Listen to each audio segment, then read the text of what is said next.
Come to order, please. This is the Grand Traverse County Board of Commissioners regular business meeting for Wednesday, April 17th, 2019.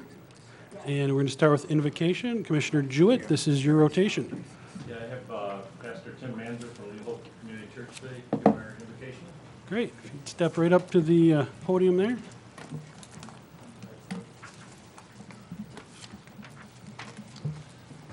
Let's begin with the word of prayer. Dear Lord, when we pray, we think of your word, and your word says that we're supposed to pray for kings and those in authority, that we might live quiet and peaceful lives with all godliness and dignity. And I pray for this meeting to be quiet, directed by wisdom and guidance of experience and time, so that we can live quiet, peaceful lives, that we can live out our faith and our beliefs, and we can live with dignity and peace. In your name, amen. Amen. Please join me in the Pledge of Allegiance. I pledge allegiance to the flag of the United States of America and to the republic for which it stands, one nation, under God, indivisible, with liberty and justice for all. Thank you. Can we have the roll call, please? LaPointe, Here. Klaus, Here. Jewett, Here. Hunley, Here. Kofia, here, Henschel, I'm sorry. Henschel, Yes. Sorry. And Mr. Wheelock may not be with us today due to family situation. Okay, we have approval of the minutes. So move. Okay, we have a motion by, Support. and a motion by LaPointe, support by Klaus to approve the minutes of April 3rd, 2019 and April 9th, 2019. Any discussion? All in favor say aye. Aye. Any opposed? Motion passes. First public comment, please read the rules. any Oh, person, I'm sorry. I am going to take public comment on item C1, subcontract agreements for syringe service program expansion under departmental items. So anyone wishing to say public comment at that time will be able to do so. However, under our board rules, you may only speak once per topic. So if you speak at the first public comment, you'll not be eligible to speak at that. Thank you. any person shall be permitted to address a meeting of the Board of Commissioners which is required to be open to the public under the provisions of the Michigan Open Meetings Act. Public comment shall be carried out in accordance with the following board rules and procedures. Any person wishing to address the board shall state his or her name and address. No person shall be allowed to speak more than once on the same matter, excluding time needed to answer commissioners' questions, if any. The chairperson shall control the amount of time each person shall be allowed to speak, which shall not exceed 3 minutes. The chairperson may at his or her discretion allow additional opportunity or time to speak if determined germane and necessary to the discussion. Public comment will be solicited during the 2 public comment periods known in Rule 5.4 Order of Business. However, public comment may be received during the meeting when a specific agenda topic is scheduled for discussion by the board. Prior to the first public comment, the chairperson will indicate the topics on the agenda for which public comment will be accepted. Members of the public wishing to comment should raise their hand or pass a note to the clerk in order to be recognized and shall not address the board until called upon by the chairperson. Please be respectful and refrain from personal or political attacks. Okay, do we have anybody wishing to offer public comment? Please step right up. Good morning. Feel free to form a line. It keeps things moving. Brenda Rush, 10480 Deer Path North. Early on, the majority commissioners made their intention clear to pass policies promoting one political agenda despite being elected to consider best interests of all constituents. A change to an 8 a.m. start time limits public participation, reinstating an invocation policy despite sizable constituent objection. Changes in 8 sections of board rules clearly aim to facilitate control of the majority, followed by theoretical words of assurance that board rule changes were not a grab for power, had the intent to streamline and add clarity, could be changed at any time if it's determined the chair is abusing power, and of course, if the majority commissioners decided to take action. These words leave many unconvinced. Both public and minority commission objections to changes have been largely disregarded, creating mistrust, frustration, and division, quintessential politics in America today. Nevertheless, I believe in the dedication of many Grand Traverse residents to advocate for environmentally sound and constituent-centered policies. So here I am again with comments requesting accountability, greater transparency, and asking more questions. Does an FAA order exist that mandates the extent of the tree cutting that was done? Where can this document be viewed? How much did east-west corridor development factor into any unmandated land clearing? What are future plans for clear-cut areas at the airport and for any additional tree cutting in the county? What is being done to add the commissioner whose district surrounds the airport as an airport commission member? And finally, direct answers to direct questions would go a long way to build accurate understanding. Thank you, Brenda. Morning, Dave. Good morning, Dave Petrov, Interlochen and Traverse City half the time. This is, I'm here today, I want to deliver a sincere apology. It's to Mr. Gordy Lapointe. I am truly disappointed with myself because I publicly accused you of making a statement that you, sir, did not utter. My accusation was an error, and as such, I recognize it was false. The statement I made in public comment at this commission on April 3rd, 2019, to the effect that you wanted commission meeting start times changed to 8 a.m., quote, because you wanted to attend Whitewater Township meetings, unquote, and the times conflicted with county evening times was not true. I checked the video recording of the January 2nd, 2019 meeting, and it was Mr. Robert Henschel who made that statement, not you. Again, I was wrong. Please forgive me, or forgive my error, sincerely. And I'm David Petrov, and I'll give you a copy of that, so Thanks, Dave. please. Thank you.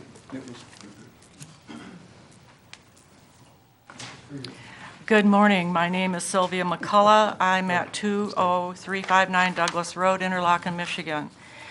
The clear cutting of trees at the airport has outraged many in our community. As Grand Traverse County Commissioners, with two exceptions, you have stonewalled every attempt to discover how this was allowed to happen. This approach by the Board of Commissioners follows a pattern of shutting out the public and denying transparency and participation by county residents. In the short amount of time this commission has been in operation, you have changed the meeting time to 8 a.m. on a weekday morning, when most of the working population, the elderly and disabled, find it very hard to attend. You have initiated a religious invocation that is extremely unpopular. You have changed the rules of order to allow the chairman complete control over the agenda, deciding who can speak and about what issues. And now we find that you did not question clear cutting of trees near the airport without public input, which increasingly appears to have been an effort to preempt an anticipated city ordinance restricting tree cutting in favor of outside developers. The land is already up for sale for commercial development.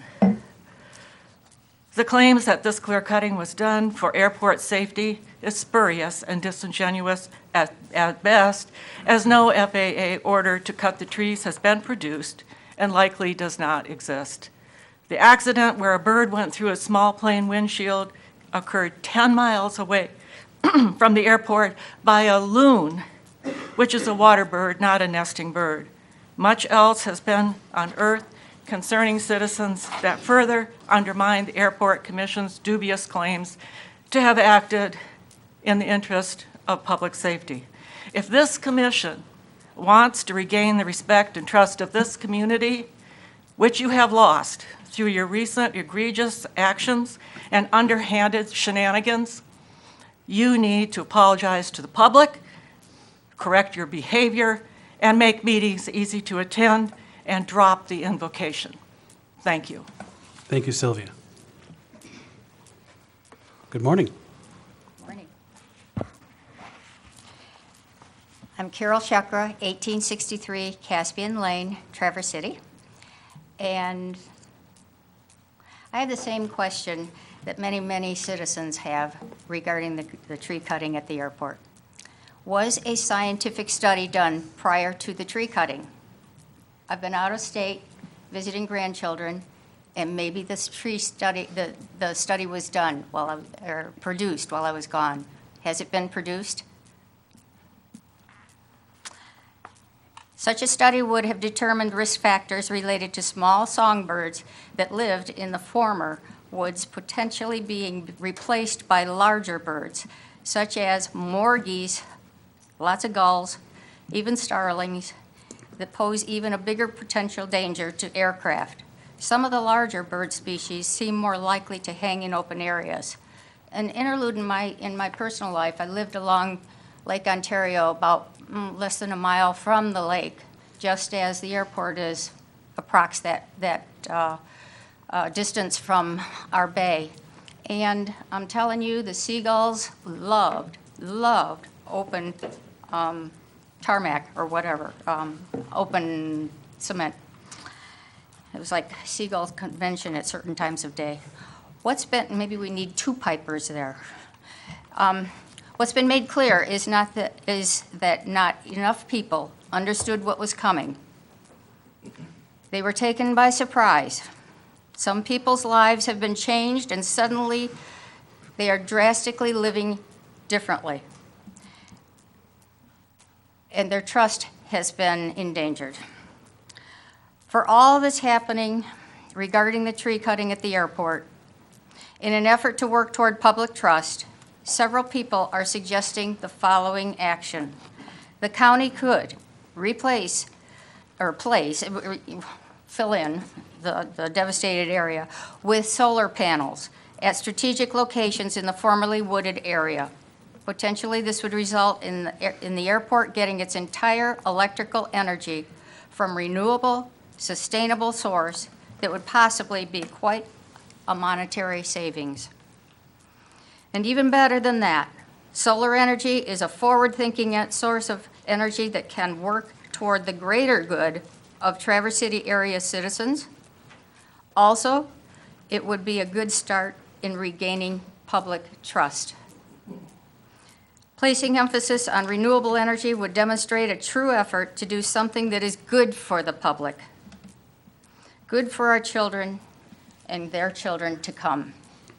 Thank you. Thank you, Carol. Good morning. Good morning. My name is Gretchen Iorio. I live at 520 North Elmwood. First, I would like to thank Commissioner Heincho for his response to my email of April 8th regarding the clear cutting of the trees near the airport. From my request to you and Director Klein, I have received voluminous amounts of material. I am by no stretch an airport expert, but merely an interested citizen. After reviewing all the documents, I still do not see an order mandating the clear cutting of trees near the airport. There is mention of cutting or thinning, but even this is not in the form of an order. Although it hasn't been stated by the airport director or the commission, if the airport was operating on its own discretion, we should be provided documentation or analysis that supports that decision. I would again request the documentation justifying the clear cutting, whether it supports an FAA order or the airport's discretion. In your email response to me, Commissioner Heinchel says, the board does not have any more or less legal right to access to airport documents than you do. The logical conclusion from that statement would mean that you, as a dual member of the county commissioners and the airport commission, does not have any oversight of the airport. The question then becomes, who is protecting the public's interest? Only through transparency and oversight can there be a high degree of public trust. In this case, there has been neither. I would hope that the commission would provide the public with the basis and documents supporting clear cutting. Thank you, Gretchen. Morning. Morning. Dave Nichols, 1044 Tart Trail Lane in Traverse City. Given the recent outcry over the land use or abuse at Cherryland Airport and the surrounding areas, I would like the county commissioners to resurrect the Planning Commission. One of its functions was to review plans by other planning authorities, such as the townships and the airport, to determine if they are consistent with the county's master plan. The county master plan provides a long-range view of how the citizens of the county want the county to develop. It was carefully created through the collaboration of professional planners and the county citizens. The county commissioner would do well by directly referencing the plan as they deliberate. A planning commission would support that effort. Thank you. Good morning. Ann Rogers, 1236 Peninsula Drive, taxpayer for the city and the county. First, I want to thank all of these good, caring people who show up at this ungodly hour because they care about community, because they care about the environment, because they care about justice. They're not being paid. I resent having to be here at 8 a.m. I really do. But I'll continue as long as I have to because I care. What is happening in our country today is pulling people apart, not bringing them together, not bringing about collaboration, cooperation, trust. You folks have a chance to change that. But so far, I don't see the will. So think long and hard about what you're doing to this community, how you're breaking trust with the people who live here, care about this, and how you're breaking trust with the resources that support us. Thank you, Ann. Okay, anyone else for public comment? Seeing none, we'll move on to the next item on our agenda, which is approval of the agenda. We have a proposed agenda before us. I'll ask the board to add something under unfinished business, and that is a discussion of our board appointments. So that would be under item 10, which currently has nothing under it. Does anyone else have any requests for the agenda? I'd move to approve the agenda with the added board appointments. Support. Okay, moved by Klaus, supported by Kafia. Any discussion? All in favor, say aye. Aye. Any opposed? Motion passes. We have an agenda. Next item is item 6, consent calendar. Sarah, would you please read that? The purpose of the consent calendar is to expedite business by grouping non-controversial items together to be dealt with by one commission motion without discussion. Any member of the commission, staff, or the public may ask that any item on the consent calendar be removed and placed elsewhere on the agenda for full discussion. Such requests will be automatically respected. If any item is not removed from the consent calendar, the action noted, receive and file, or approval is approved by a single commission action adopting the consent calendar. All information identified on the consent calendar can be viewed in its entirety at www.grandtraverse.org. A, receive 1, Department of Health and Human Services minutes of January 22nd, 2019. 2, Northwest Michigan Community Action Agency minutes of February 21st, 2019. 3, Department of Health and Human Services minutes of February 26, 2019. 4, Grand Traverse Conservation District March 2019 report. 5, Road Commission April 2019 report. B, approvals. 1, Commission on Aging approval of payment for outside agency funding. 2, Resource Recovery hauler license approvals. 3, March 2019 claims. 4, budget amendments. 5, District Court restructuring of staffing plan, budget neutral. Okay. Would any members of the board like something moved or removed? Commissioner LaPointe. B4. Okay, any others? A1, please.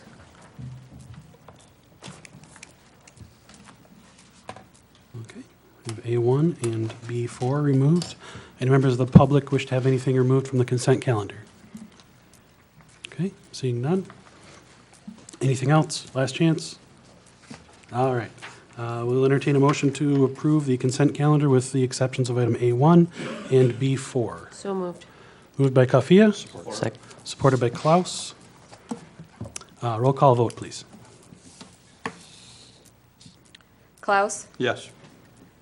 Jewett? Yes. Hunley? Yes. Kofia? Yes. Lapointe? Yes. Henschel? Yes. Okay, motion passes. And we'll move on to, next we are on item 7, special orders of business. A, building code effectiveness grading schedule results for Grand Traverse County, page 61 in your packet.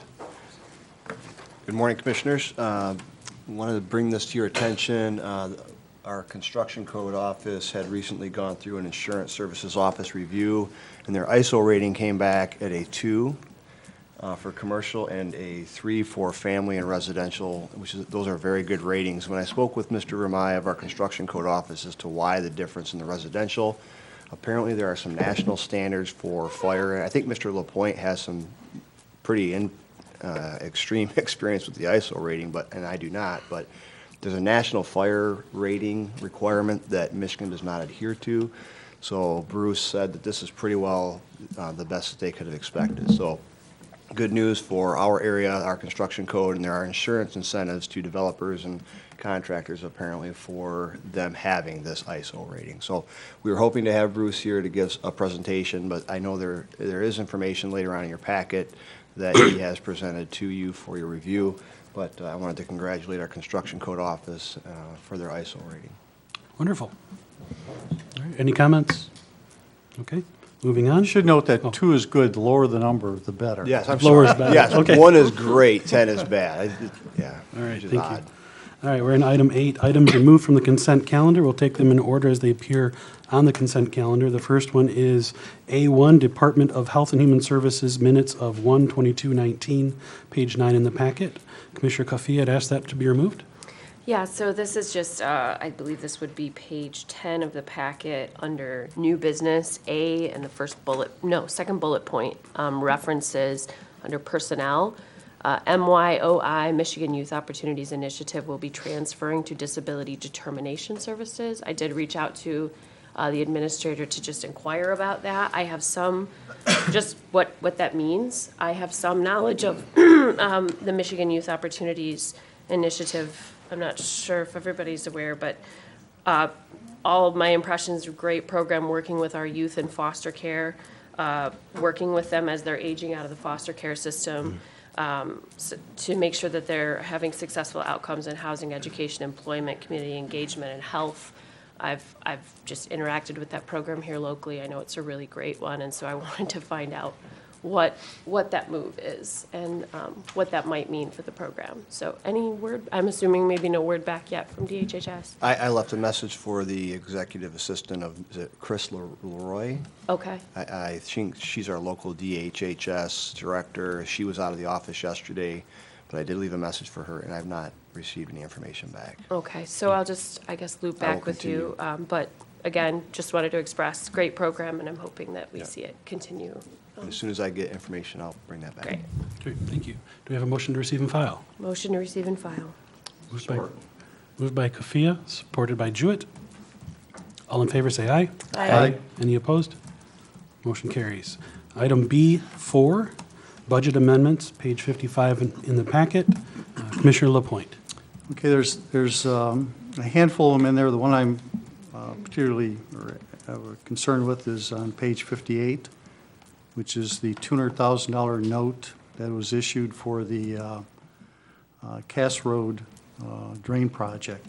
And my question is, and I'm not as well versed in all of this, but I know there's been a lot of discussion on this project over time. One of the questions that came up was the $200,000 is supposed to be recouped through a special assessment district. And so my question is all the paperwork been processed? Has that district been set up? And have we looked at it in terms of the revenue it'll produce to cover the $200,000? Because if, you know, it's backed by the county, I assume. So the question is, are we comfortable that the paperwork's been done and that the revenue will be coming in on that district. I've talked to Dean, and I guess we have to get with the drain commissioner on that, so I'd like to get a response back from him, probably in writing, just a note saying that, yes, in fact, all the paperwork's been done, it's been processed, and we're good to go on that project. We do. Okay. Dean, for the benefit of all the commissioners, could you kind of start at a low level of what exactly this is and then work towards his answer? Well, the drain commissioner has certain authority to go out and secure financing to begin the projects, and that's what has been done, not only by the current drain commissioner, but the previous drain commissioner. To date, the initial drawing under a drain note was $300,000. In 2018, we borrowed, or 2017, an additional $175,000. The drain commissioner did. And just recently, an additional $200,000, which was primarily to purchase the property on Cass Road. And so in total, we're at $675,000. All, what he was able to do with his own authorization under state law.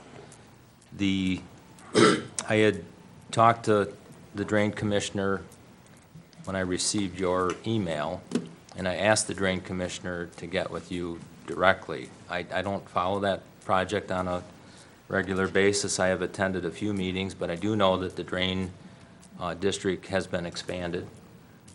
There are key steps in the process that still need to be completed, and ultimately we'll need to bid out that work and receive formal construction documents as to the work that will be done. The drain commissioner did tell me, Commissioner LaPointe, that he would give you a call this week. He was out in the field yesterday. The best answer to the questions can come from the person who is directly involved. But yes, ultimately, when we know what those costs are, those costs would be recovered from the people, including the county and the road commission that are in that special assessment district. At this point in time, we certainly don't know what the total costs are, so I can't even begin to tell you how that cost will be divided up or spread amongst those property owners. But the drain commissioner did tell me that he would give you a call. Okay, and the reason I brought up is I recall in the meeting this was discussed in much more detail. He was concerned that he didn't have the resources to do all the paperwork necessary, et cetera, and we had offered, I believe, to say, okay, if you need somebody to make sure it gets done, because at the end of the day, the county's obligated. And I'm sure it'll all work out well, but you got to get, I haven't heard anything Well, to the contrary. that is absolutely true. County administration, including myself, we have met with Steve on numerous occasions this year and offered whatever assistance we can. I know that Nate and Chris have met with him on a regular basis as well. We're all here to help. This is a very big, complex project, and I believe we're close to going out to bid. But I think there still are some things, a lot of hurdles had to be cleared, including some permits with the state. I'm not sure if we have all of those permits in-house. There was some work with the railroad that had to be done, or we needed a commitment from them. And I think things are just probably fairly close to being ready to go, but other than that, I can't speak to where we're at. Okay, that's fine. I just wanted to. Commissioner Clausen Jewett and I were invited by the drain commissioner this past week to look over those rolls, and so we did do that, so he is making progress. My understanding is the note issuance, other sources, he got a bank loan or other financing. So this is not an advance from the general fund. No. As has been done in the past. This is under his own authority. He went out and got financing, and this is just the budget amendment, moving that money into his account, so to speak. Is that That is correct. That's Okay. correct. And that was a result of a board action last year that basically said that there will no longer be general fund appropriations to the drain commissioner until the drain commissioner has replenished those revolving funds. Yep. And I probably would have told you, but that would have been a quorum, so. We kept it under 4. What I Well, heard and from just- the drain committee, I'm sorry. Just to add a little bit to that, Steve did reach out to me yesterday and indicated that he was hoping to, again, avoiding a quorum, reach out to you and I think perhaps Commissioner Hundley and try to, like he's trying to group us and be able to walk us through and answer our questions on this project. So I expect to hear from him with a proposed date here in the next week or so, and I think he intends to do the same as he's done for the 3 commissioners thus far. Okay. For, just to be, Okay. to share. Commissioner Klaus. I was going to wait until commission reports, but being as the Castro drain has come up, I was out there yesterday, and the drain commissioner had hired Molon Excavating to do some minimal dredging on the discharge end and on the intake end of that drain. We had monitored the flow of that drain last week prior to the excavation, and after the excavation, it increased by 20%. And so with seeing that, and I've been monitoring the level of the pond that it's been draining, and it has dropped roughly 10 inches, not since yesterday, but since last week when with the shovel, he went out there and cleared it.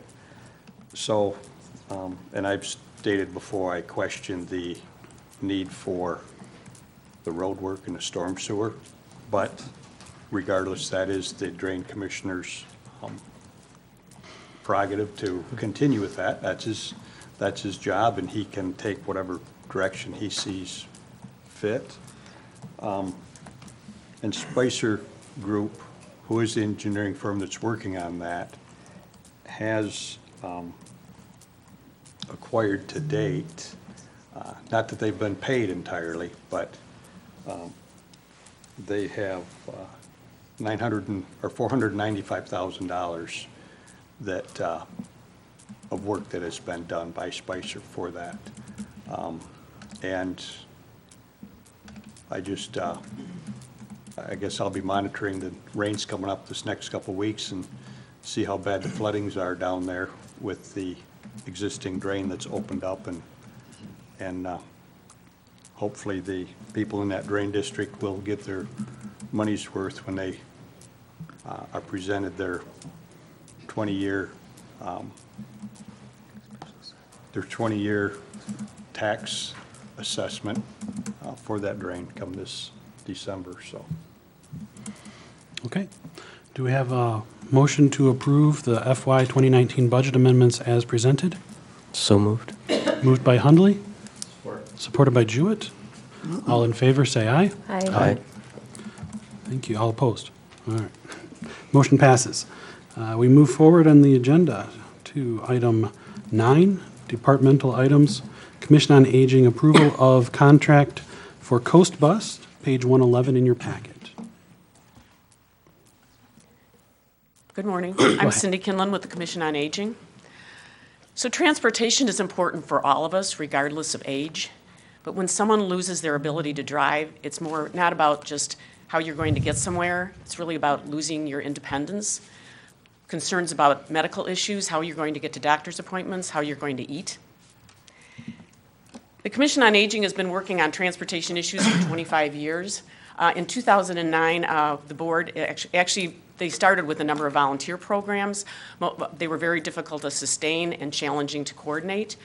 In 2009, they started with a similar process as we do now. We sell transportation vouchers, which is actually cab rides in packs of 8 for $5 each, and also beta passes. And we sell those in passes that cost $33.75, and this is all on a sliding scale based on your income.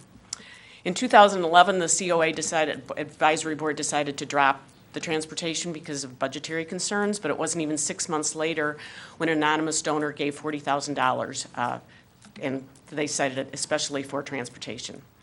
And then in June of 2015, they received $56,000 from the Whitcock Estates, and it was decided to apply that to the to the transportation program over a period of 3 years. Last year, about this time, we did actually a survey, a random sampling, and it was actually completed to robust senior citizens who were actually at the senior center and who came to the Senior Expo. And you can see even then, this random sampling, just from the Grand Traverse County, 440 responded, and 50% of them were already concerned about whether they would be able to drive and drive safely. 447 were actually, how often do you depend on someone else to drive? How often do you worry about that? And 38%. People worried about financial ability to pay for transportation was actually lower than any of the other counties done in the survey. Being Leelanau and Grand Traverse County actually are a little more affluent, so they had a lesser concern about how they were going to actually pay for it. So how do we meet our transportation needs? Right now, the Commission on Aging does the three things to try to make sure that we can provide transportation for all of our clients. We use the transportation vouchers still, again, on a sliding scale, and that's for cab rides. We use the Lincoln Loop bus with Beta passes, and then we have about a little over a year ago, we started using the Coast bus, which is free. And this is for people who literally cannot drive and need the assistance actually to the door and with help. We're looking at future possibilities all the time of how else we can improve our transportation. I've reached out to Lyft. I haven't gotten any response yet, but I'm hoping in the future, once they get more grounded in Grand Traverse County, that we'll be able to hear from them, because they do market as far as working with healthcare initiatives and businesses. So I can see that definitely being a partnership. Split technology is something that I've talked to the CEO a number of times. That's about a year or two out, and it's using kind of all modes of transportation with a certain app. It's just new technology, so we're looking at that. And then we can also increase at any time the number of transportation vouchers, which we now limit, and also the number of Beta passes. So what does the Coast bus give us? Just to kind of go over that a little bit. It provides service for seniors rather than point-to-point, because right now you can get a ride in the Link bus and they'll deliver you at your curbside. But this is help for people in wheelchairs, walkers, people that just can't drive, maybe they can't see well, that really need that help door to door. They can go shopping, they can carry as many packages as they want, they can bring a caregiver with them, and that's for free. It's only for seniors, so they don't have to worry about competition of getting on the bus with anybody else. A lot of times, people who are compromised and are worried about their safety, especially in the winter, worry about, am I going to fall? How do I get my walker here? We have a couple that both are in wheelchairs. It's really important to them. It also allows them to make appointments ahead of time. That, however, is a challenge, because our biggest challenge right now is how many we can get more people on the bus, getting them from one point to the other. A number of denials, and I'll show you a slide in a minute. Our denials are actually more than our riders. So we have twice as many denials on a daily basis than we do the riders that can get on the bus. Also, cancellations, we try to make them aware that we really need, unless it's an emergency, 48 hours advance notice, so the scheduler for Beta can actually get those people that are on a waiting list on a ride. The scheduler also for Beta works very hard. If they can't get them on the Coast bus and she knows that she's got the ability to get them on maybe a Link bus, she'll partner and get them maybe even one way on another bus. Somehow systems that she can get them transportation.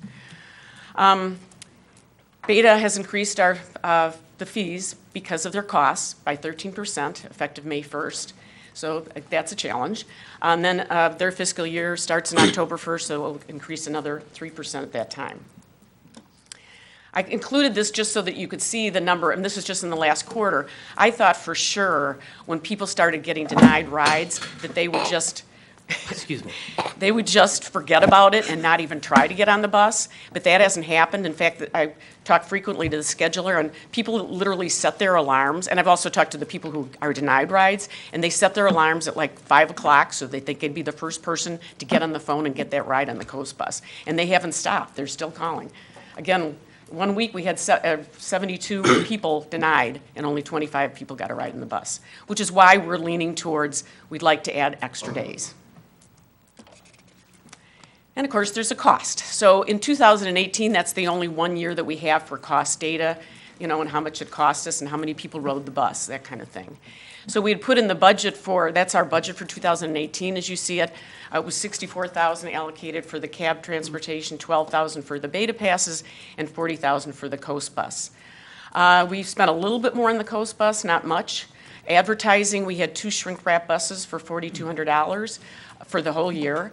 9,000 were actually spent for beta passes, and 23 not anywhere near what we budgeted for the actual transportation vouchers in 2018. And I believe that's because the Coast bus actually brought that down. In the 2 previous years, it was much higher for the transportation vouchers.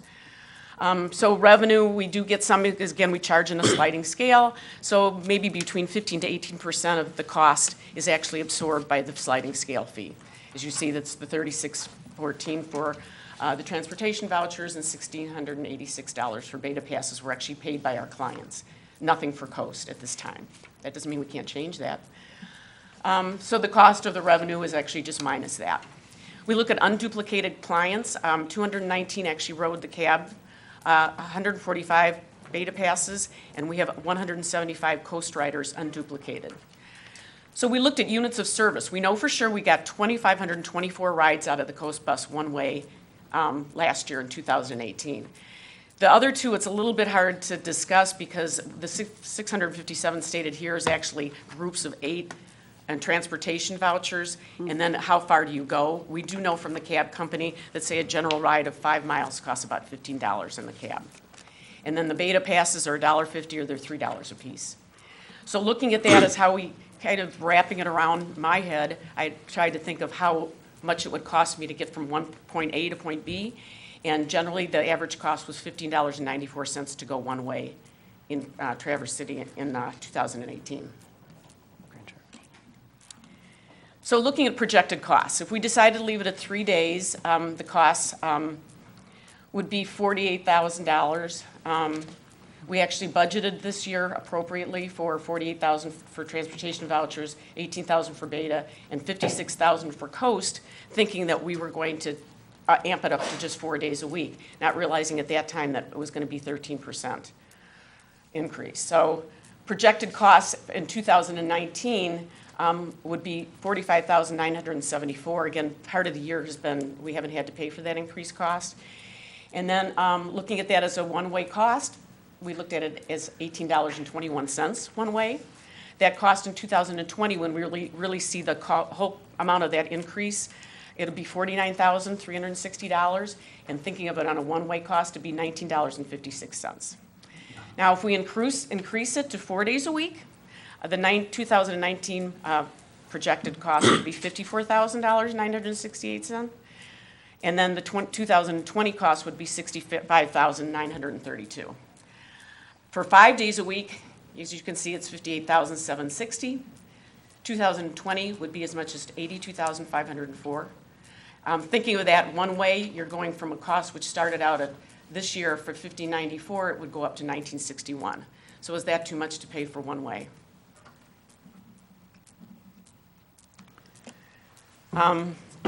Any questions? Commissioner Hundley? So I'll chime in here as I'm on the Commission on Aging, and I've got a chance to see these numbers a week or so ago, and I would just want to point you to we're at page 116 in the packet. It's the slide that's about the unduplicated clients and the units of service. And Top or bottom slide? The top slide, sorry. And basically, this being the first year of the program, and I would also say, like, coming from larger cities that have like mass transit where the buses are full, and and the idea of $20 or $15 to $20 per one way is not where I would like it to be in my fantasy of the way mass transit would work. But I know that this isn't the same kind of geography. It's not the same kind of community. And I think that this particular one on the Coast units of service, in its first year that they did 2,500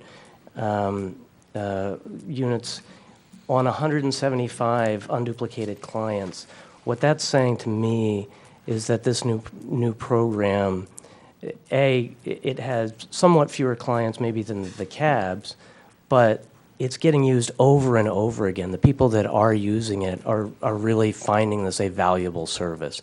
And the fact that we're turning people away, it just seems to me we have a Commission on Aging to serve specific needs for our aging population, and this seems to be one of the needs, and it seems to be one that's valued by the people who have found it and are using it. So I think certainly for the way that you guys have reorganized the 2019 budget and the 2020 budget going forward, I would endorse this program going forward and having a chance to see how it grows and giving it a chance to flourish. Thank you. Commissioner LaPointe. You mentioned a couple times, and it's stated in here in the in summary request, number of requests and corresponding denials of ride requests. So that's the number of people that actually call up and try to get a ride. Called Beta, or called... Yes, call Beta. Beta does all the scheduling. Sometimes they can get them on another bus, and they put them on a wait list. But that's how many, it's literally double. That's why we thought if we opened it up, when you talk to the people, they're very passionate about the Coast Bus. It's their way to get around when they can't go any other way. So it is for a small segment of our population, maybe 8-9% of our population, but it's for a population that really needs it.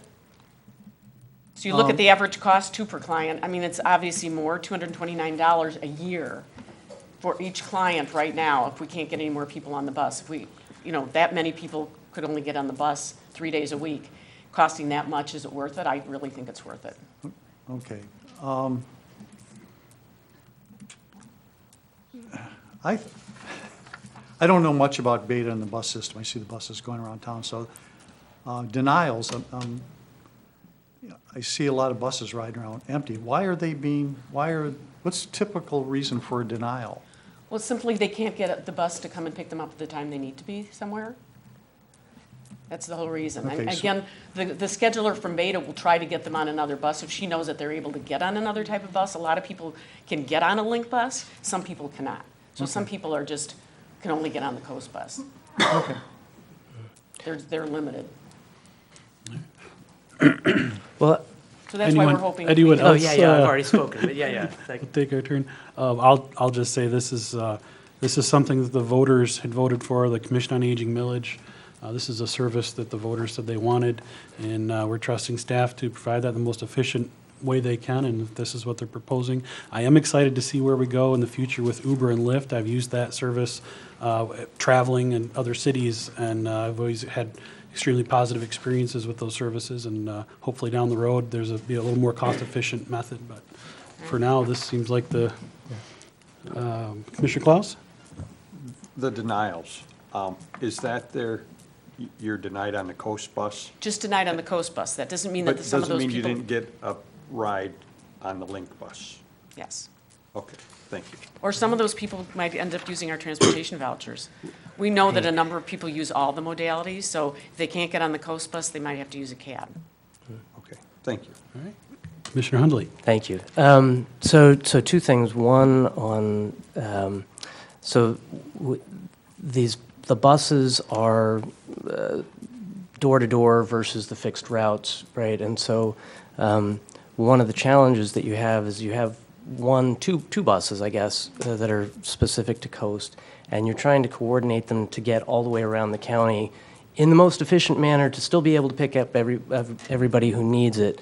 And so I think the challenge that they run into is scheduling that, and that's really the cause for the denials on the Coast Bus. Just because the county's large and you're trying to get these two buses around to where they need to go. So on the one hand, it kind of breaks my heart too that by definition means you're probably going to, even the Coast Buses, see them going around not packed to the gills, but it's kind of the nature of the service is that it's this specific to people who can't really get out otherwise.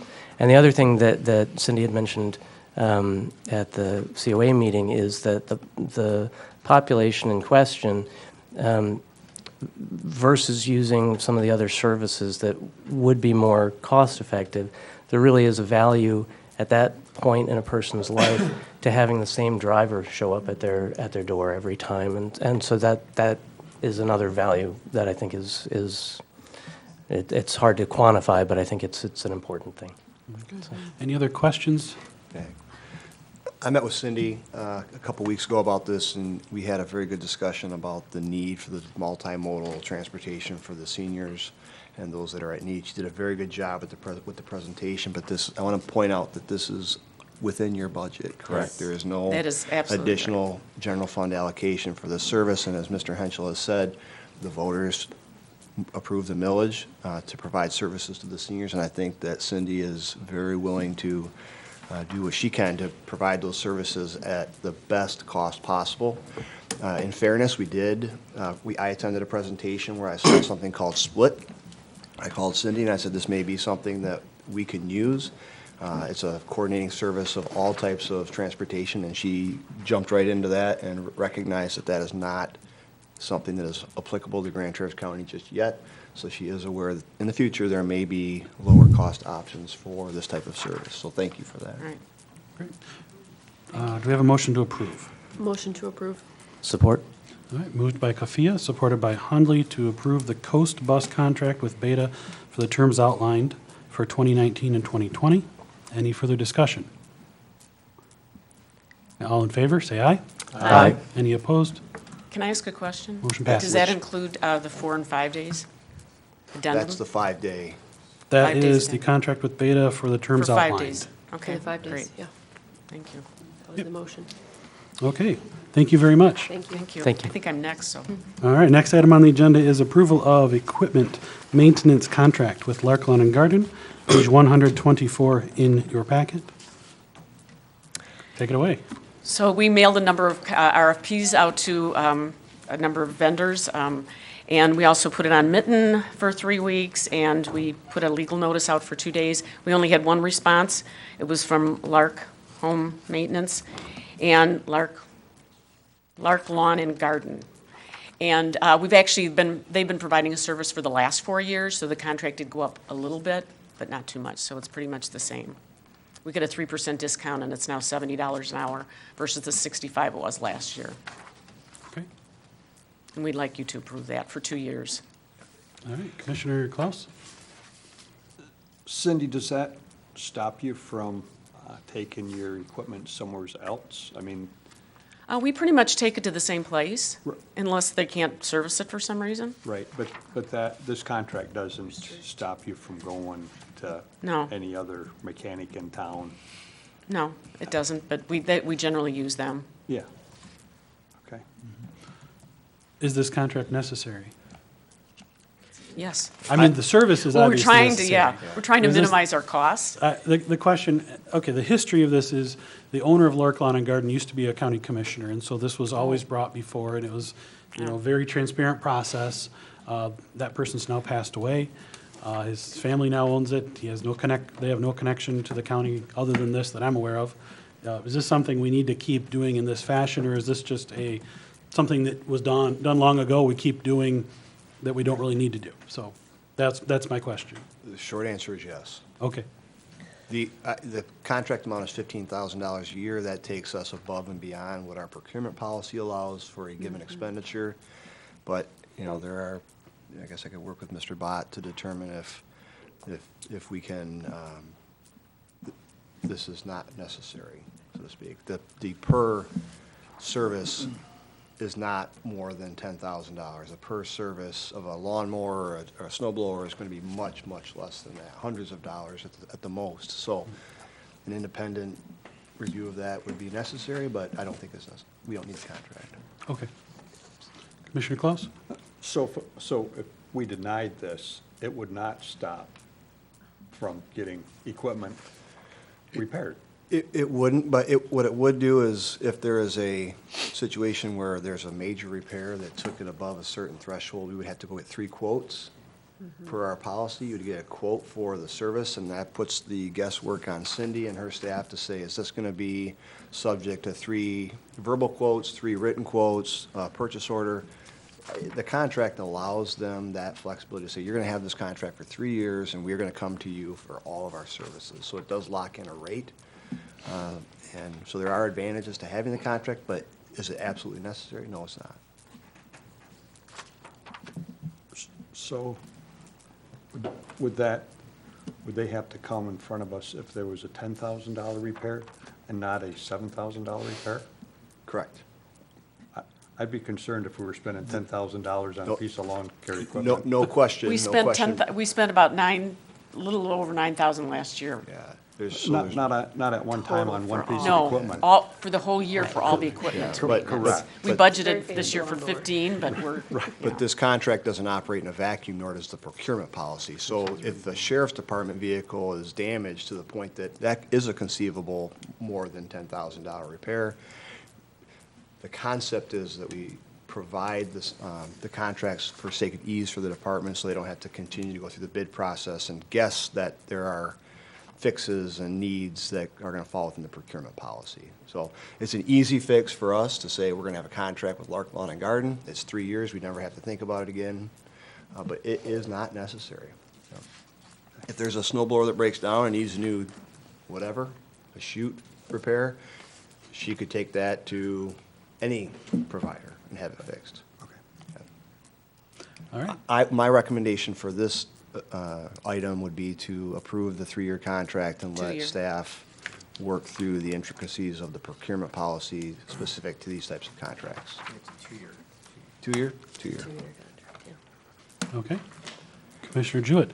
I think with Lark Lawn and Garden being the only one showing interest in bidding it, you know, I mean, we shouldn't have a problem with approving this for 2 years, knowing that they're not locked into just Lark Lawn and Garden. Right. You know, so, I'll speak to that. okay. I wasn't good in, but you prompted me. My family business does this exact kind of work. In fact, we held this contract at one time. And the next year we bid it, we were cheaper than Lark, and they give the contract to Lark anyways. And so we will never bid on it again. That's why there's no interest.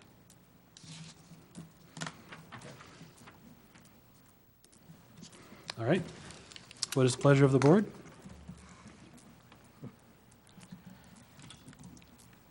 We have a suggested motion to approve the contract for equipment maintenance from May 1st, 2019 to April 30, 2021.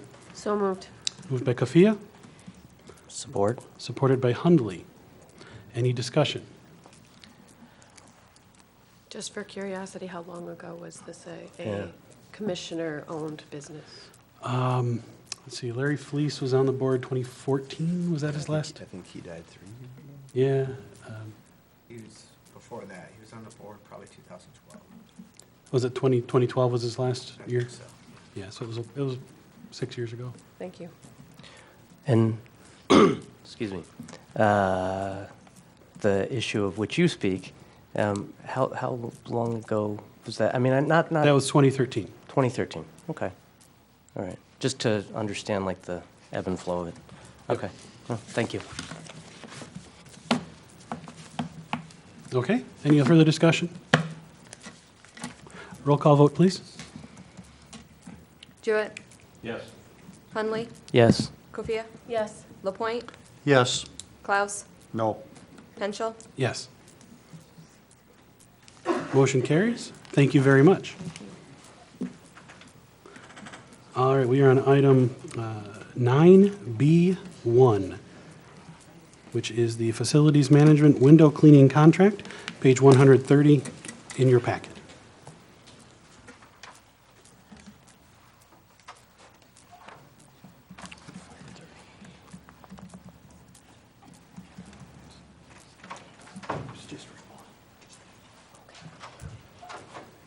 Morning, Joe. Good Morning, Joe. Just coming up for a 3-year contract for the window cleaning services for all the county buildings. We had 2 bidders. We put this out on Mitten for 2 weeks. Came back with Fish Window Cleaning at $25,000 and Sparkle Pros for $22,500. Recommendation is go with Sparkle Pros. I did speak with 3 different references. One of them was down at the Amway Grand, and they have nothing but positive to say about them. So for a 3-year contract, I'm asking for $22,500. Okay, any questions from the commissioners? Just to note that it's included in current budget year. Okay. This is not an additional. All right, do we have a motion to approve? So moved. Moved by Hundley, Support. supported by Jewett. Any discussion? All in favor, say aye. Aye. Aye. Any opposed? Motion passes. Thank you very much. Thank you. Thank you, Joe. Mr. Chair, can I ask for a 2-minute recess? Yep, we'll take a 2 to 5 minute recess.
Remember your theater classes?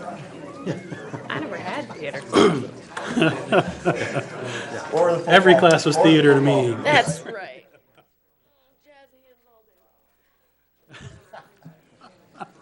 Okay, the meeting will come to order.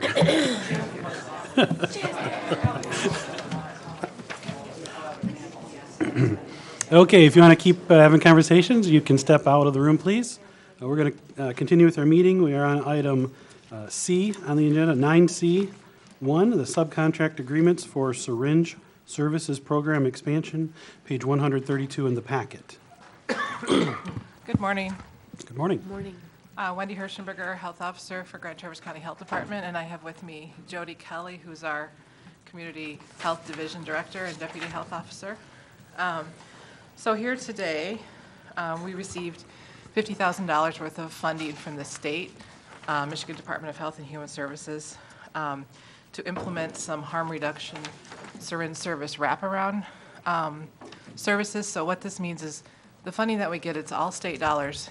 It is not to be used actually for purchasing syringes or needles or anything that injects. It's more the wraparound services that public health provides to decrease transmission of infectious diseases like HIV, hepatitis C, hepatitis A, hepatitis B.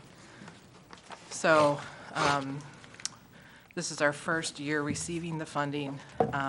We spent some time doing some research, figuring out how we wanted to best implement the services in the county. Last year, the city and the county approved harm reduction resolutions.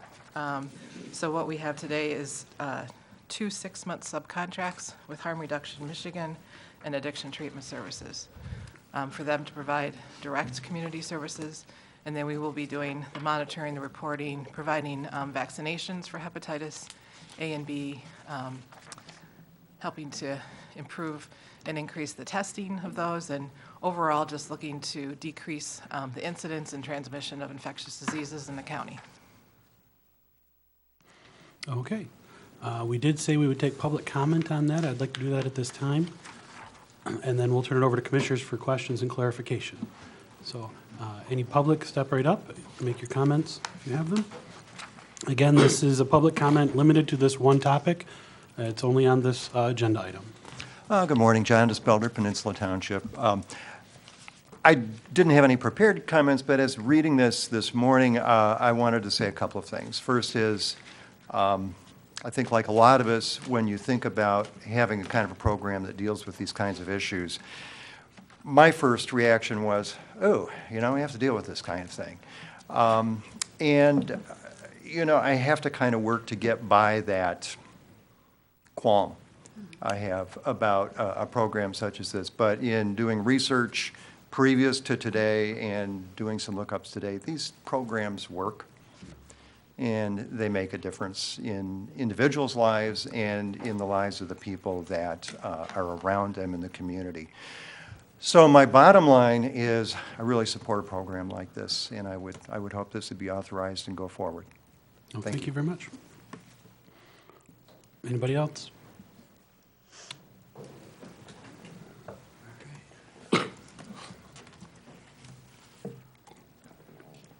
Good morning, Tom Bensley, Grand Traverse County Sheriff. On June 20th last year, I opposed a free needle exchange program brought from the Health Department. However, the past Board of Commissioners approved that program. Free needles are not free. I'm sure the manufacturers don't hand them out for free. Someone, you, me, anyone who pays taxes, paid for those needles with money from the state, federal government, from someplace. This grant, quote, free money, if you will, from the state, our tax dollars, is designed to, quote, support the implementation and expansion of increased access to sterile syringes for people who use injection drugs.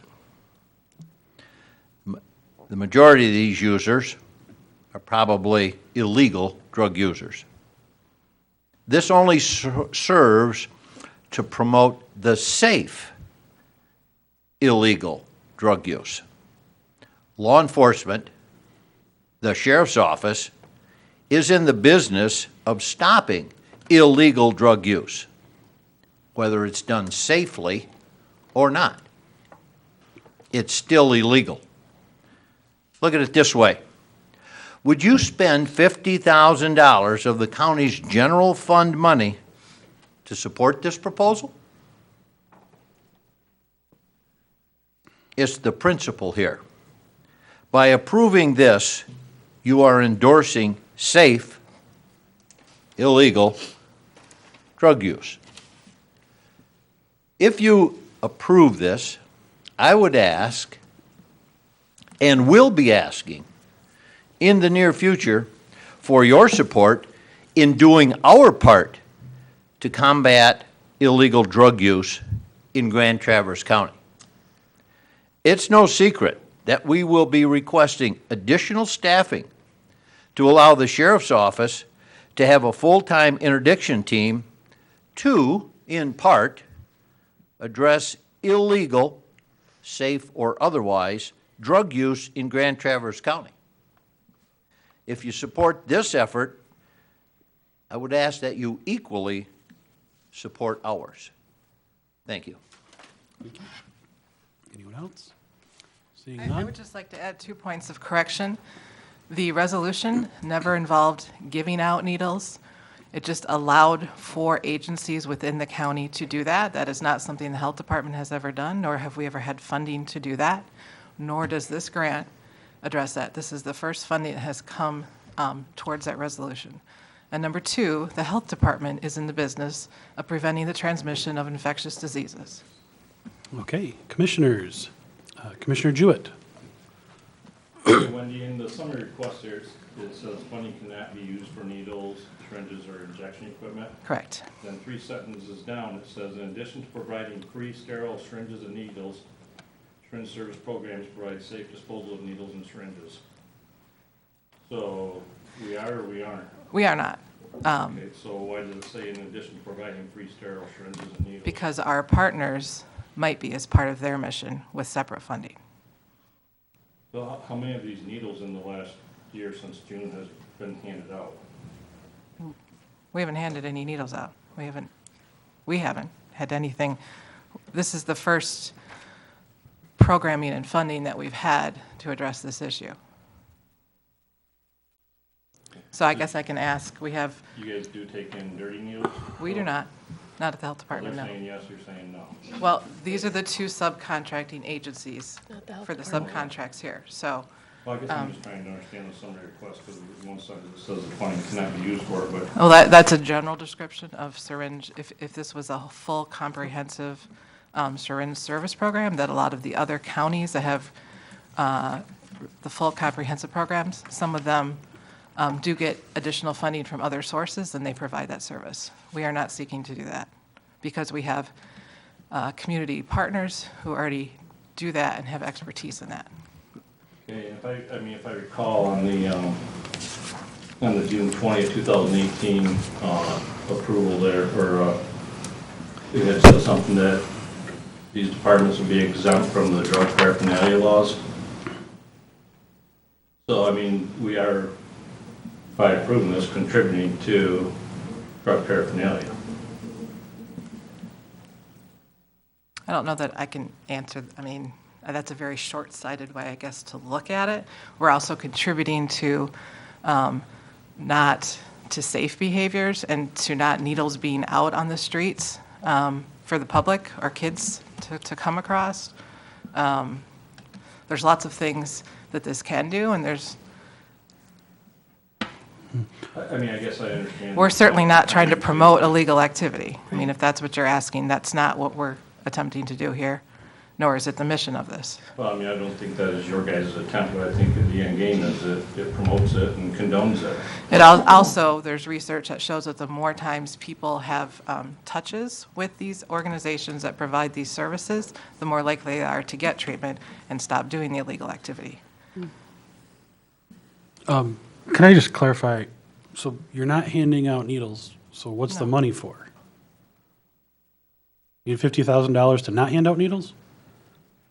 I This didn't isn't a understand what needle the- exchange program. There's Okay. nothing on here that says that. I think that's what's in people's heads. Well, it because says that's what they syringe read. service program expansion Right. on the agenda.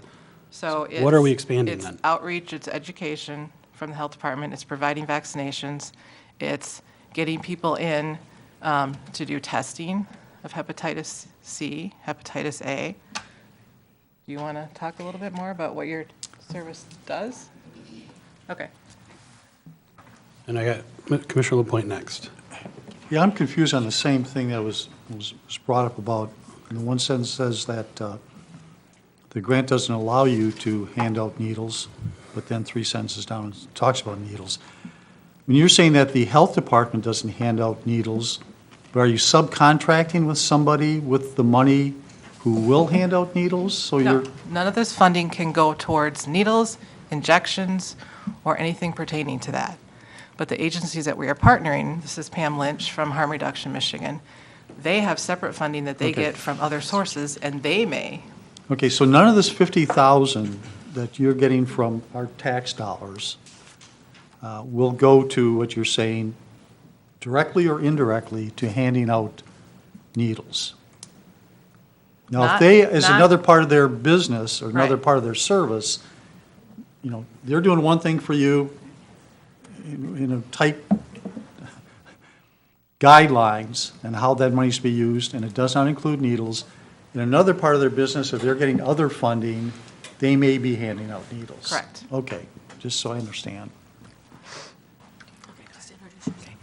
Hi, good morning, rather. My name is Pam Lynch, and I'm the director of Harm Reduction Michigan. We're the organization that testified about the local hepatitis C epidemic initially last June.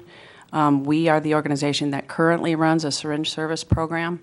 This whole program and the state's whole initiative of offering counties across Michigan a chunk of money to set up these programs, there's a lot of data behind it. There's a lot of science behind it. The principal effort here is to prevent infectious disease. So preventing HIV, preventing hepatitis C, and preventing hepatitis B. Kind of like back to the conversation about condoms, if we don't let people have condoms, they won't have sex. Well, we know that's not true. When people are addicted to the drugs that they inject, which are typically heroin or opiates, or in our community, a lot of methamphetamine, we're finding, the prefrontal cortex section of their brain, or the decision-making portion of their brain, is not functional at that point, and so they're going to use, whether it's a dirty needle, and believe me, we had a gentleman come from Mansalona who, we asked him how many people share the needle that he's using. He said about 80. As you might imagine, we've got outrageous hepatitis C rates in Grand Traverse County, Antrim County, Benzie County, Kalkaska County, and these types of programs are the only types of programs that rein that in. It is not as fast of a turnaround as we'd like, because the disease of addiction has emotional roots, typically in people's childhoods. So they need to come to a program like ours where people will treat them with respect and dignity, and give them the tools to take care of themselves and their family members. And then we connect them to places like Addiction Treatment Services where they can get treatment. Connect them to Munson Drug and Alcohol where they can get treatment.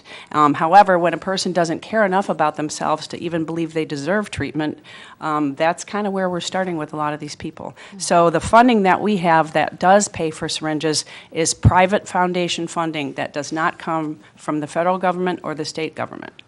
So there is funding that pays for syringes, but it is separate private foundation money. It's HIV prevention money principally. So there's some of the answers to some of your questions. And I would imagine that Sheriff Bensley would prefer that none of his officers are stuck with a needle that is infected with hepatitis C and patting down people. And that's also what we're trying to prevent here, is that when people hide their syringes because they're worried about being charged with drug paraphernalia, then they're not going to say, yes, officer, I have a syringe in my pocket. I'm a participant in the local syringe services program. If that officer gets an accidental needle stick and patting that person down, they are actually at pretty great risk of contracting hepatitis C. HIV, not so much. Hepatitis C is a very highly infectious disease. So that's the principle of the program. Thank you. Commissioner Kafia. Yeah, just a couple things. My background is social work. My husband is getting his master's degree right now and has been, just attended the session with Dr. Gabor Mate, who came and spoke directly on harm reduction and the impact. It is not about promoting drug use, as it is trying to reduce harm and reduce the spread of infection and also get people who are dealing with the disease of addiction to be in a place to potentially get services and hopefully, in many cases, be able to reduce or, terminate use. So I do understand this as harm reduction, not a promotion, not an endorsement of illegal drug use. And I do see that spelled out in the second sentence of our summary request.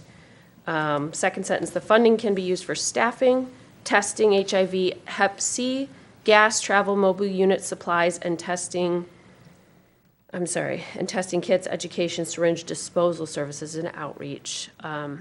That I do see a lot of science to support this as a way to both reduce use and to protect the community at large from exposure to HIV and hepatitis C, which, as you mentioned, we had a recent problem with. It was last year with an outbreak. So I do see this as scientifically backed harm reduction, and I'm in support. Commissioner Hundley. So, first I will say it pains me that I will recuse myself from the vote on this because my family, my in-law side of the family is engaged in the negotiations on a transaction with ATS, so I don't think that I can actually vote on the specific contract. But if I can at least say that I so strongly support the premise, and I understand the sheriff's concern and the other concerns about promoting, with taxpayer dollars, promoting illegal activity, and I respect that. But I think that the activity in question, I mean, you have to ask yourself, a person who is going to take a needle with a known harmful substance and they're going to inject themselves with it, and they know it's illegal, but they need it for whatever reason, are they really thinking, well, it's a dirty needle, so I guess I'll quit? But if only I had a clean needle, I'd keep on doing this and I'd keep on breaking the law. That's not where their decision point is. Their decision point is in a totally different place, and this really is about harm reduction. It's about if that person has an addiction, they have a problem, and we've been wrestling with that for my entire life, not my entire adult life, my entire life. And we've been wrestling with people with addiction issues, and this is a form of trying to address that problem that has some science behind it, that it works and reduces the harm, and hopefully in the long term gets us to a place where maybe one day we'll have less addiction. Okay. Commissioner LaPointe. I'll just come back to the question. I mean, the grant reads $50,000 harm reduction syringe service grant. Syringe service grant. But the grant doesn't handle everything to do with handing out or Okay, the grant name originates at the federal level from the Centers for Disease Control, and then it gets pushed out to each of the 50 states or whatever states get the funding. I can't change the name of this grant, but I can attest to what we can actually use the funding for and what we can't, which is spelled out. But you can understand all that. You can Syringe understand service why we're doesn't- confused when we read it. Right, so that's why I was trying to explain. It's Okay, more the understand. wraparound services. We're not providing anything to do with, we're trying to counteract the use of dirty syringes. But we're not providing syringes, we're not providing needles, we're trying to get them off the streets if we can, and if we can, we're trying to get them into treatment. Okay. Thank you. Commissioner Jewett. Wendy, can you just explain to me at the bottom here where it says Grand Terrace County Health Department and Addiction Treatment Services, each one of these organizations have implemented or are in the process of implementing a syringe service program. Can you explain that? It's in the summary request right down towards the bottom.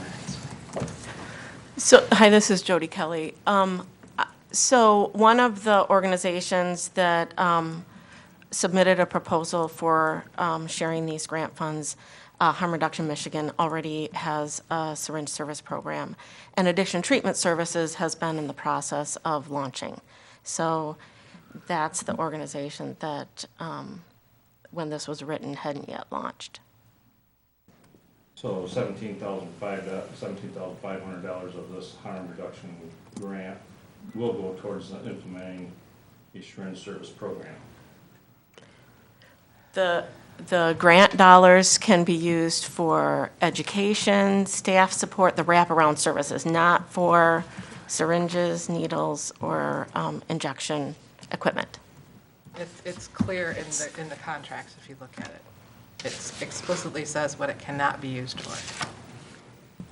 So it's an unfortunately named federal program. Poorly, that is confusing you, this summary, these are not the most friendly forms to use, and you can't get a whole lot of information in there, so you try to cram a lot in so you don't have questions. So it sounds like the money can be used to pay the staff that hands out the needle, but it can't pay for the needle.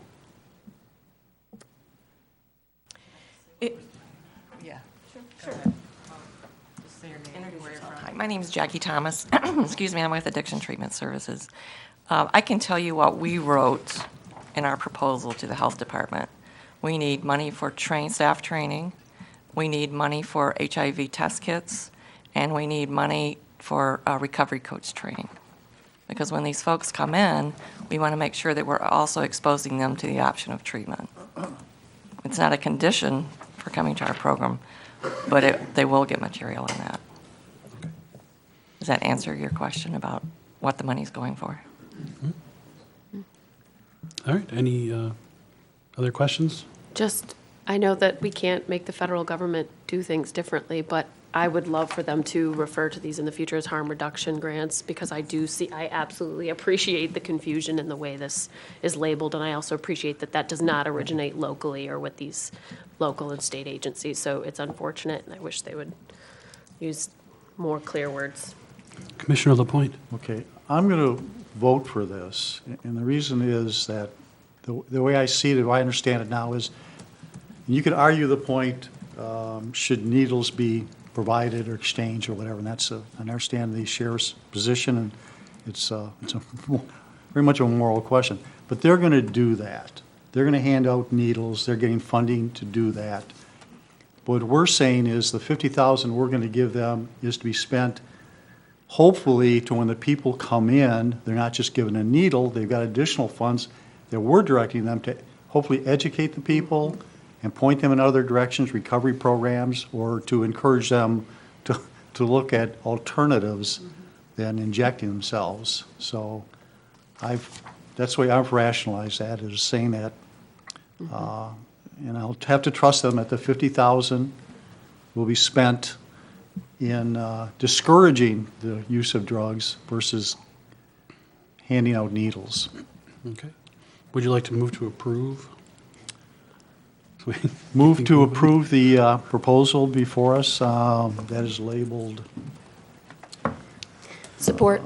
Okay. Moved by LaPointe, supported by Kafia, to approve the subcontract agreement with Addiction Treatment Services in the amount of $17,500, and approval of the subcontractor agreement with Harm Reduction Michigan in the amount of $17,500. Is that correct? Okay. Anything to add? Just that a substantial amount of the money is going to testing for hepatitis C and HIV, and improving the follow-up with that for context, so we're stopping the spread of that disease. Okay.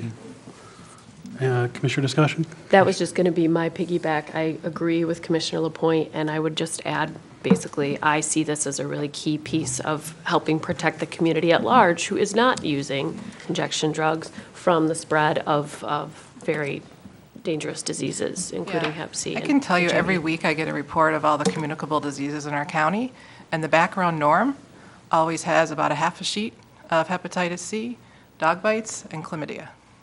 But hepatitis C dominates year-round. So it's here. It's a key piece of And it's prevention and part of our protecting the job to public. intervene and try to stop the spread and try to reduce the incidents. So that's all I had. Okay, any other commissioner discussion? Roll call vote, please.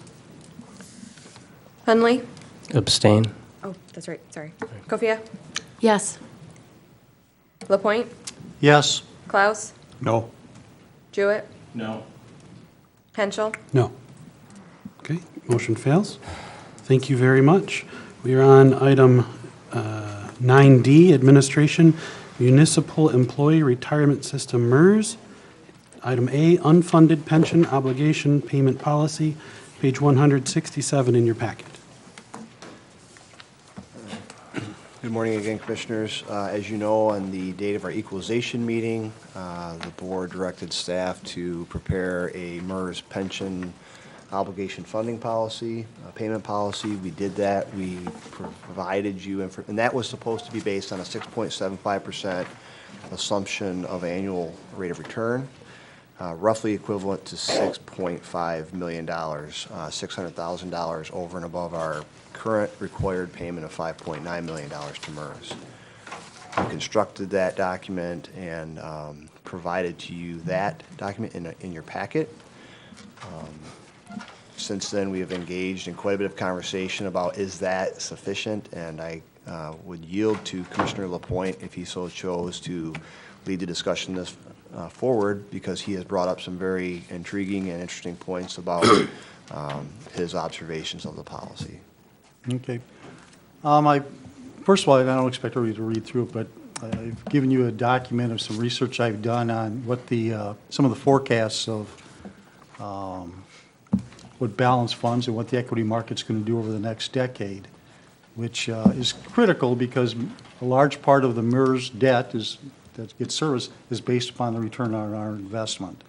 And as you recall, at the last meeting, we had a discussion, and there was a couple of options, option 2 and option 4. I mentioned at the time that I thought option 4, which was the higher, or lowering the expectation of the return on the investment and making us therefore have to contribute more towards MERS to attain our goal of being 100% funded. So there are two options. We agreed at that time to go with option 2, was kind of the recommendation coming out of that, saying it'd be a 6.75% return is what we thought the expectation was, and we'd set up a payment program that would match that goal. I was disappointed that MERS wasn't at the meeting because that document was rather complex. I looked through as best I could, and I thought, well, I'll wait for the meeting and ask them some questions. Later on that afternoon, there was a follow-up meeting. MERS was in town, and they were meeting with a number of counties, and I had an opportunity to sit in that meeting. And they, in fact, as is mentioned here, they've lowered their, remember it was 8% when we first started talking about this, was their expected rate of return, then they dropped it to 7.75. Well, in that meeting, they announced they're dropping it to, I thought it was 7.3, but 7.3, 7.35. So they're not bullish about the rate of return, which is critical on this whole thing. What I thought almost was more telling is at the end of the meeting, the president of MERS made the comment that they're recommending to their clients that they set a goal of being 120% funded. So that tells me they're not even confident in their 7.3 if they're asking us to be, if they're asking us to, to go with that number. So, long story short, I looked at a lot of research, and it's certainly out there and available. Lots of people commenting, people very knowledgeable in what the markets are going to do. And they're all very concerned about pension funds in general, state pension funds in particular, and local pension funds, and their ability to meet their requirements that they've made. I've listed on the document I've given you from people like Jack Bogle, who's was the founder of Vanguard, his comments, J.P. Morgan, BlackRock, Schwab was in there. They're all saying that the long-range forecast for the next decade puts equities down more, probably on average in the 5% rate of return. A couple of bonds, which has also a lower rating. My feeling is that what we had asked them for, the 5.75, was probably a much more realistic number. And if you look at in our packet that we got for the meeting last Tuesday, a week ago Tuesday, they show a schedule through 2043, I think, of what the payout is going to be. And it, bumps up to about $9 million for a number of those years. And if you look at a payment that I'm proposing for discussion of $7 million a year, that coupled with the rate of return on the $50 million or so they're sitting on, we should stay in a positive mode and get to our goal. Because the commitment we made to MERS is to be 100% funded by 2034. And if you look at the numbers, and even reading between the lines and discussing this with MERS, it's not going to be 7%. It's not going to be 6.5%. I think you have to lower the number. And this lets everybody know when they're doing their budgets what our target is. So I've got some wording that after the discussion I'll kind of go over that changes what's in front of us.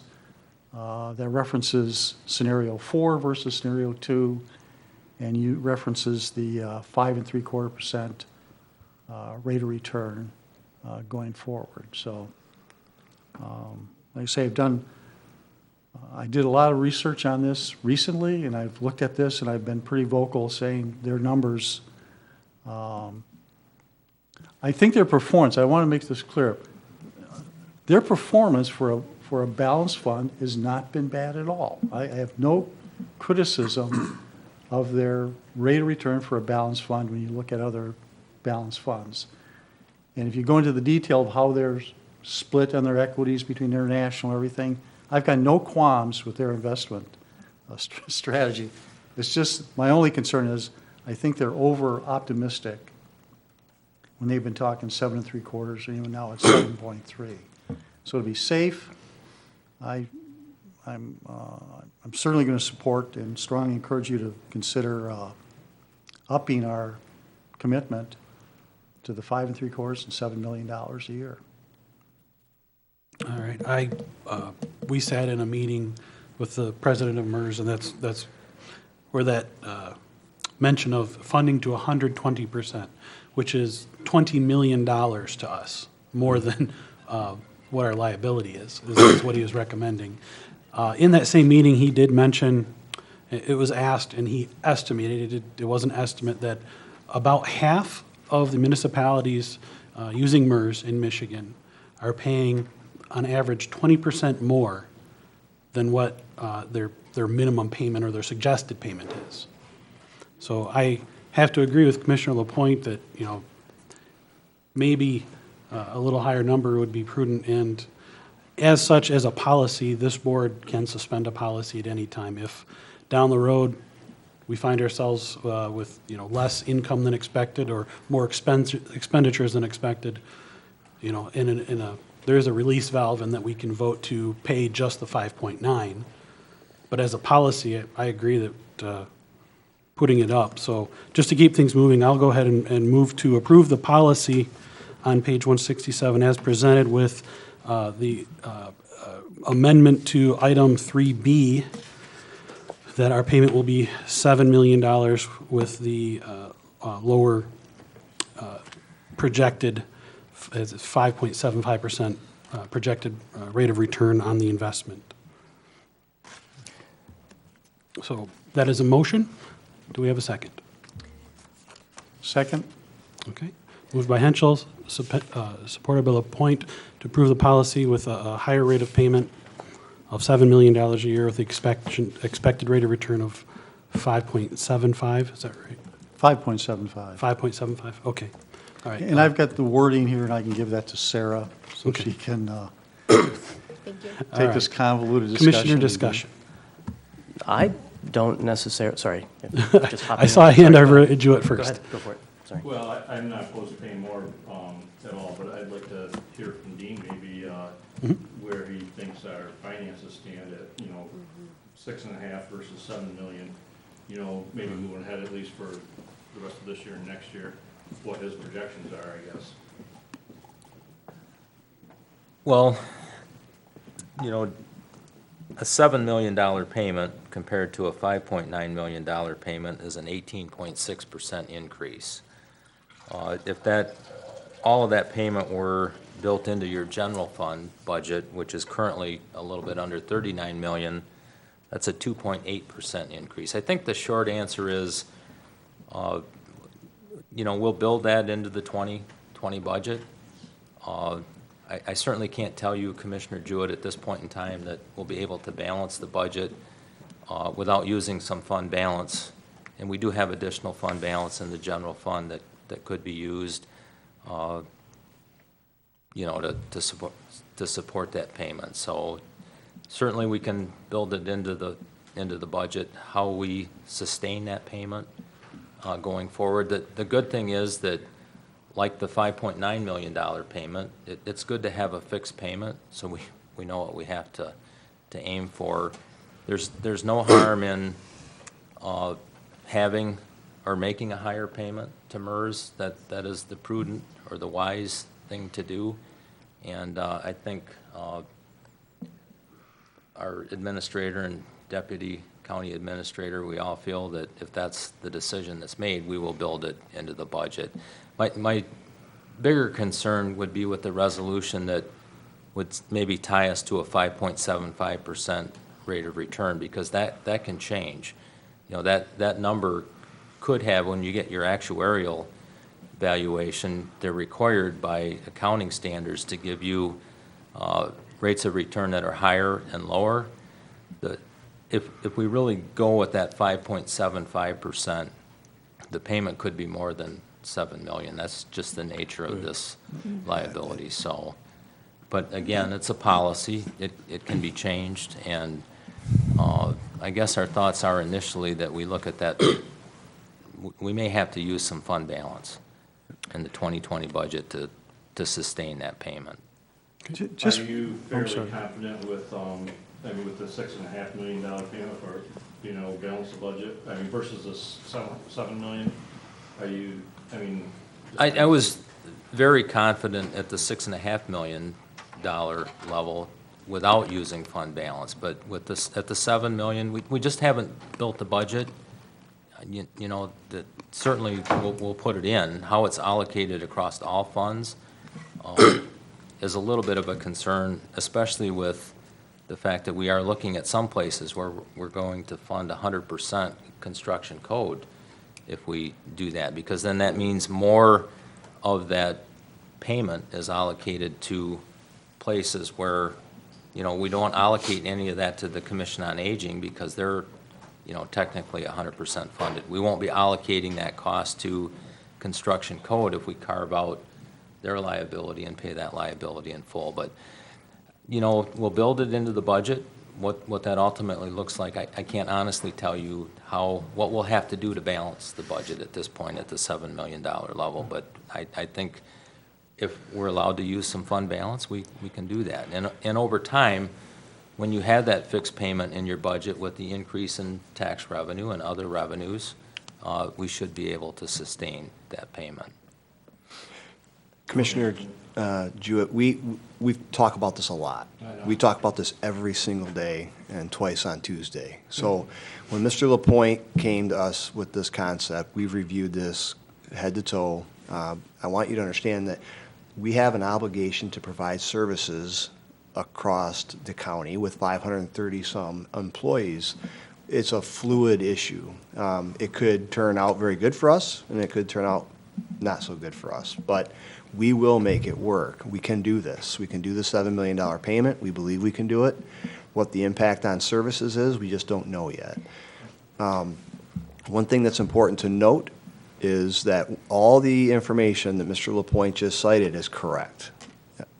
What the solution is to pay more into MERS. That is the solution. So we can't argue that fact. How we do it is another question. Right now, we have a lot of moving pieces to this puzzle. We're going to make a $1.5 million payment to MERS over and above the 5.9 this year. That's a $7.4 million swing.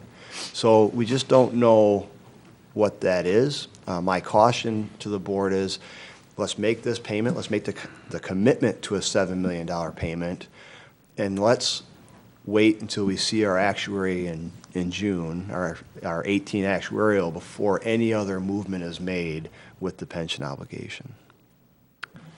Commissioner LaPointe. Go ahead. I do have questions. Okay. Dean mentioned several times the 5 3/4.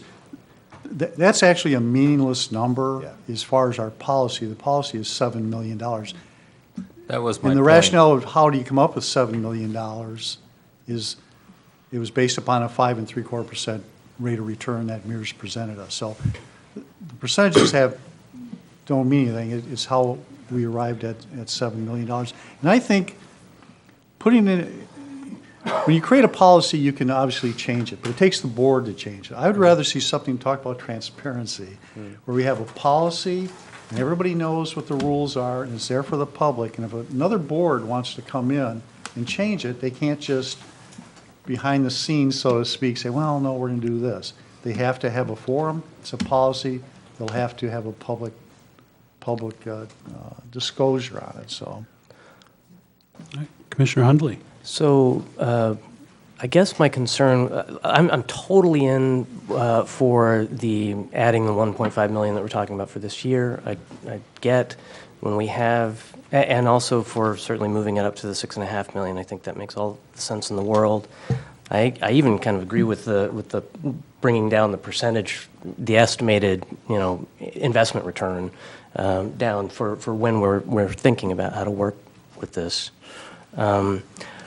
My concern in bumping it all the way up to 7 million, even on a policy level, is the service, the impact to services. I feel like, first and foremost, I want to say, so far as I can see, the county has and will have the money to pay the pension payments as they come due. Right? We're not, because what we're talking really about is, do we get to 100% funded by the arbitrarily set deadline of 2034 because of some matching principle where we want to pay only for services that we're currently getting, not be now paying for services that were already rendered. But in my mind, that ship already sailed, right? So whether we're 100% funded in 2031 or we underestimate by a little bit and we have to make an additional payment in 2033 or the years there, we have to make an additional annual payment. That's one possibility. On the other hand, the alternative is the investment returns are good. There isn't an economic downturn that pulls us down, and we end up ahead of the game and we have surplus and we get to be done 100% funded a year early. I think either way is numerous years out and making a whole lot of assumptions that it doesn't make sense to me to tie our hands too much with the services that we can provide today, because we may or may not have an extra payment or some additional payments to make 15 years from now or 13 years from now. So I think 6.5 is a pretty good thing, and I would and then especially if we start with 6.5 and two alternative proposals. One would be we have 6.5, and then because I'm hearing that that's pretty sustainable, not having to draw from fund balance in the budget. Then when we get to the end of the year, we can see every year. Now, if we have a surplus, we can have maybe a policy in place to say, and we're going to take a portion of that and apply it to the thing, but it's not tying our hands quite as much. The alternative would be to say, if we're going to set it at 6.5 million for the budget and tie an annual increase based on whatever the assessable, property value. If the tax revenue is going up by 1.9% or 2%, we can, for the next 5 years, increase 6.5 million to 6.6 million to 6.8 million. Those are my two thoughts, which aren't quite amendments, so they probably won't go anywhere, but discussion. To be clear, we have a fairly sizable fund balance. Right. And we think initially that the $7 million payment will be easily managed. Okay. With the existing fund balance and/or efficiencies that we can recognize within a $39 million budget. Tax revenues on top of that as well. So we're increasing, we know we're increasing the fund balance. So for us to say today we can pay for a $7 million MERS payment, we can. Okay. We can. Without dangerously impacting Services. I mean, certainly in 2019, we've already established, but So if I could just elaborate on that, so just some numbers. Right now, you have 14,100,000 and some change in fund balance. Okay. Some of that is restricted, that you can't touch because of its internal loans, et cetera. But that is over a third of your general fund budget. You right now have a fund balance policy of 15%. You're to keep 15% of your fund balance. So you're more than double that right now. So you have cash on hand that if you strictly comply with that 15% fund balance policy, you're going to have to do something with that.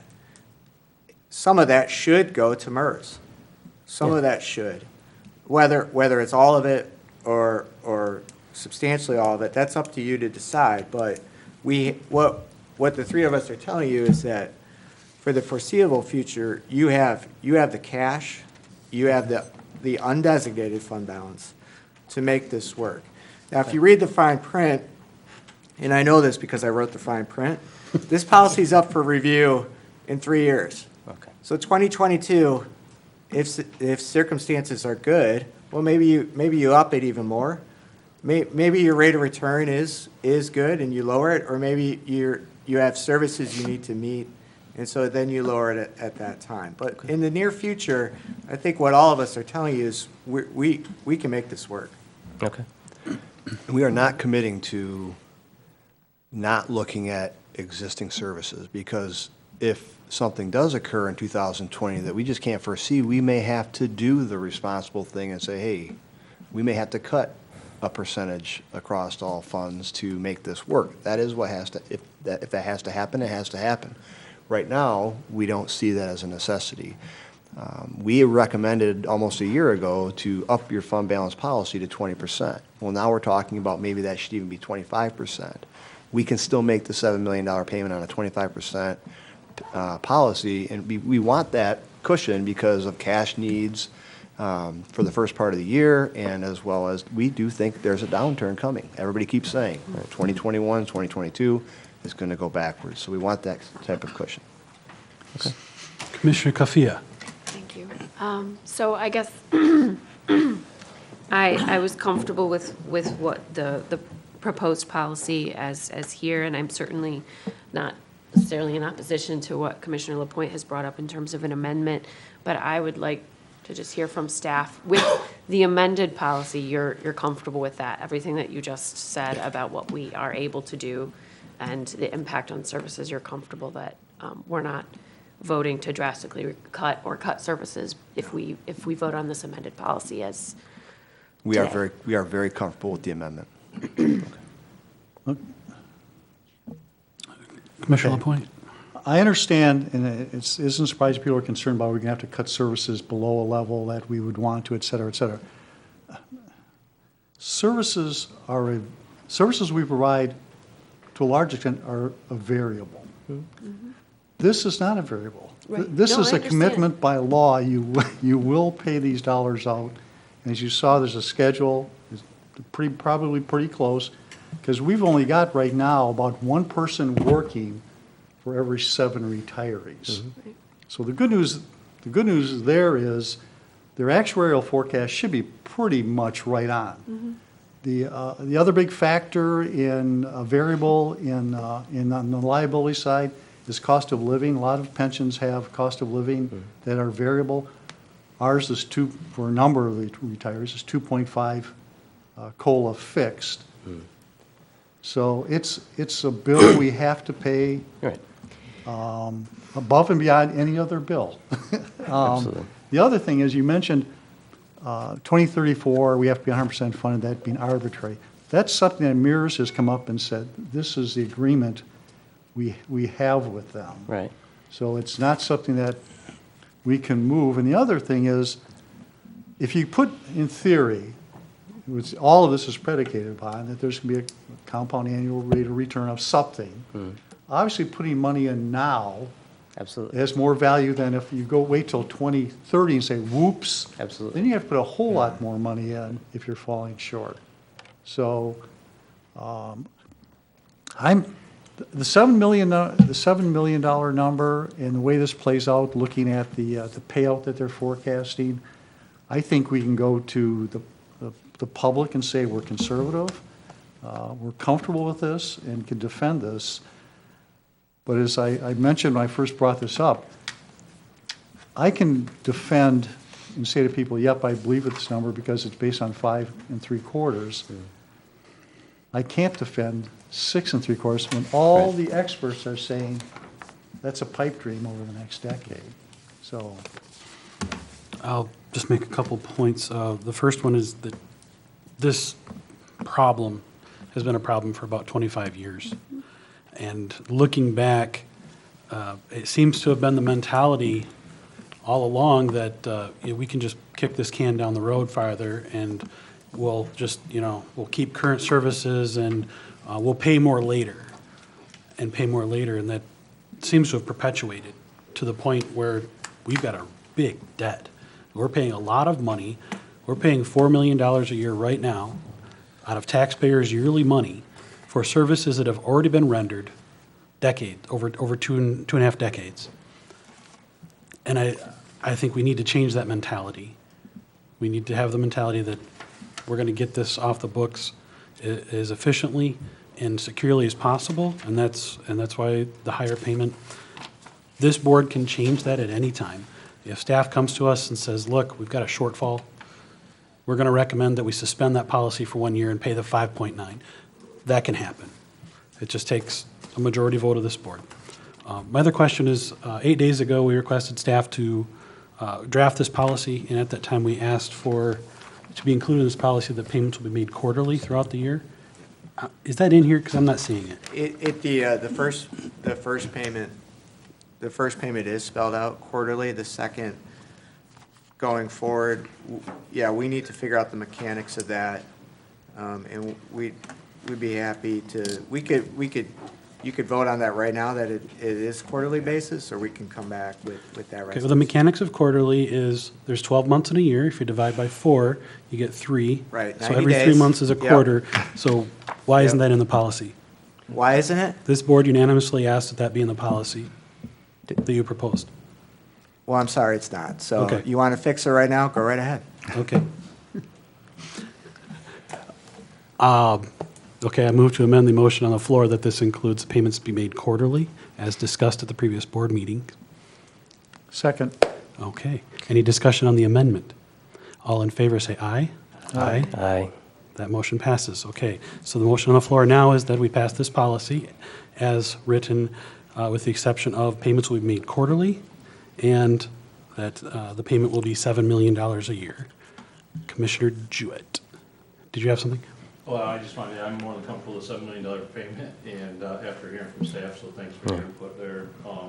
I've been one, and I think I've shared this with a few of you, that I feel the sooner we get this behind us, the sooner we could expand services or anything else. So, I think it's a win-win for the county as long as we can make this payment. Like I say, pay that or more if we see we can, but, the nice thing about the policy is we can amend it at any time, so. I just want to say I'm for it, and thanks staff for the input here on it, so. Okay. Commissioner Klaus. And the one thing, I do appreciate staff and Gordy and everyone focusing on this, because I can't get out of my head the report that we received from MERS in 2018 when we approved a 5.9 payment, and over 16 years to get us fully funded. And in their report, that recognized that let us know that if we paid less than that in a lesser time than 16 years, I think it was 10 or 15 years, Dean, I think you remember it, Dean, but they said we'd be fully funded. So we can't go with what MERS does recommend and report to us. We have to take care of it ourselves. So thank you. Thank you. Okay. Any further discussion? Okay. Let's have a roll call vote, please. Koffia? Yes. Lapointe? Yes. Klaus? Yes. Jewett? Yes. Hundley? Yes. Henschel? Yes. Motion carries. Thank you. Thank you very much. We are on item 9DB, resolution authorizing the additional pension obligation payments in year 2019 and adoption of an unfunded pension obligation payment policy. So I you just think- did that. Yeah, The resolution has to change as well, though, is it not? no. This is a separate payment than the annual payment policy. This is a one-time Okay. fund. So, yeah, this was brought to staff at our meeting last Tuesday, requesting them to draft the appropriate resolution for that payment. Last Tuesday was our equalization meeting, which was kind of an audit. It wasn't really clear that it was a business meeting, so rather than take the action at that point, we asked the staff to come back at this meeting, just so everything's on the up and up and everybody has a chance to review things appropriately. So page 168. Well, could I just ask a clarifying Sure. question then? Because that action item does say, and an additional payment policy similar to scenario 2. That's what I'm getting at. We have changed that bar. Is that correct, Mr. Lapointe? I want to make sure that you and I, on the resolution end of this, the action item request says make the $1.5 million payment, but also the policy similar to scenario 2. Is there any reference to that in that resolution? No, I've got the, okay, well, let me just, We're good. We're Talk good? to Sarah, we're good. Sarah, you can draft. We have your rewrite. Yeah. yeah. I've All got right, it here. very well. I'm going to make sure we have it correct. Thank you.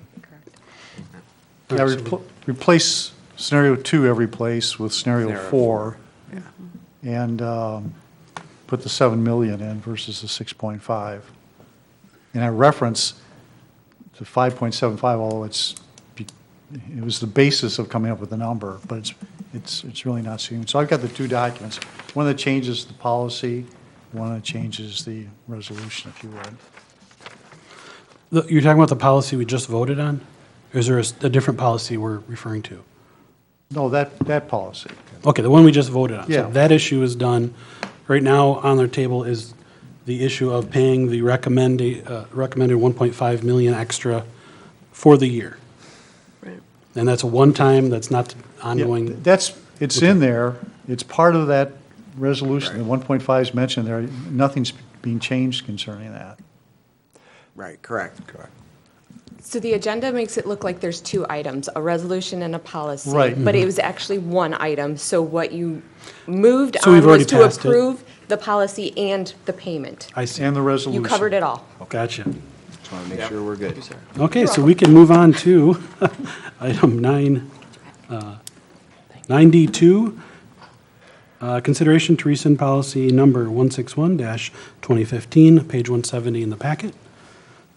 So, Staff? yeah, so if you remember at the March meeting, we made revisions to the per diem policy, and then in that course of doing that, there's a discussion of what boards, committees, who all gets per diem, as well as we asked you back in March to look at resolution 161-2015, and rescinding that and allowing the clerk to get per diem for attending building authority meetings. So Chris Kramer and I, we've compiled the data. We've asked Kit to do a review. So I think everything is spelled out in the documents we provided. But if you have any questions on what we're doing and why we're doing it, I'd be glad to answer those. Okay, would any commissioner care to make that motion? Do you want a motion before we ask questions of staff? You can ask clarification first, go ahead. Okay. Yeah, I just wanted to see, and maybe it's in here and I just missed it. I read it again last night, but it was a little late. What's the rationale for which of these boards get per diems and which ones do not? Is that written down anywhere? The general principle is that per diem should be provided by law, by state statute. We, and I'll let Kit speak on which statute applies for what, but we have not gone through every list and given you a citation to which state law, because we really just didn't have time to do that.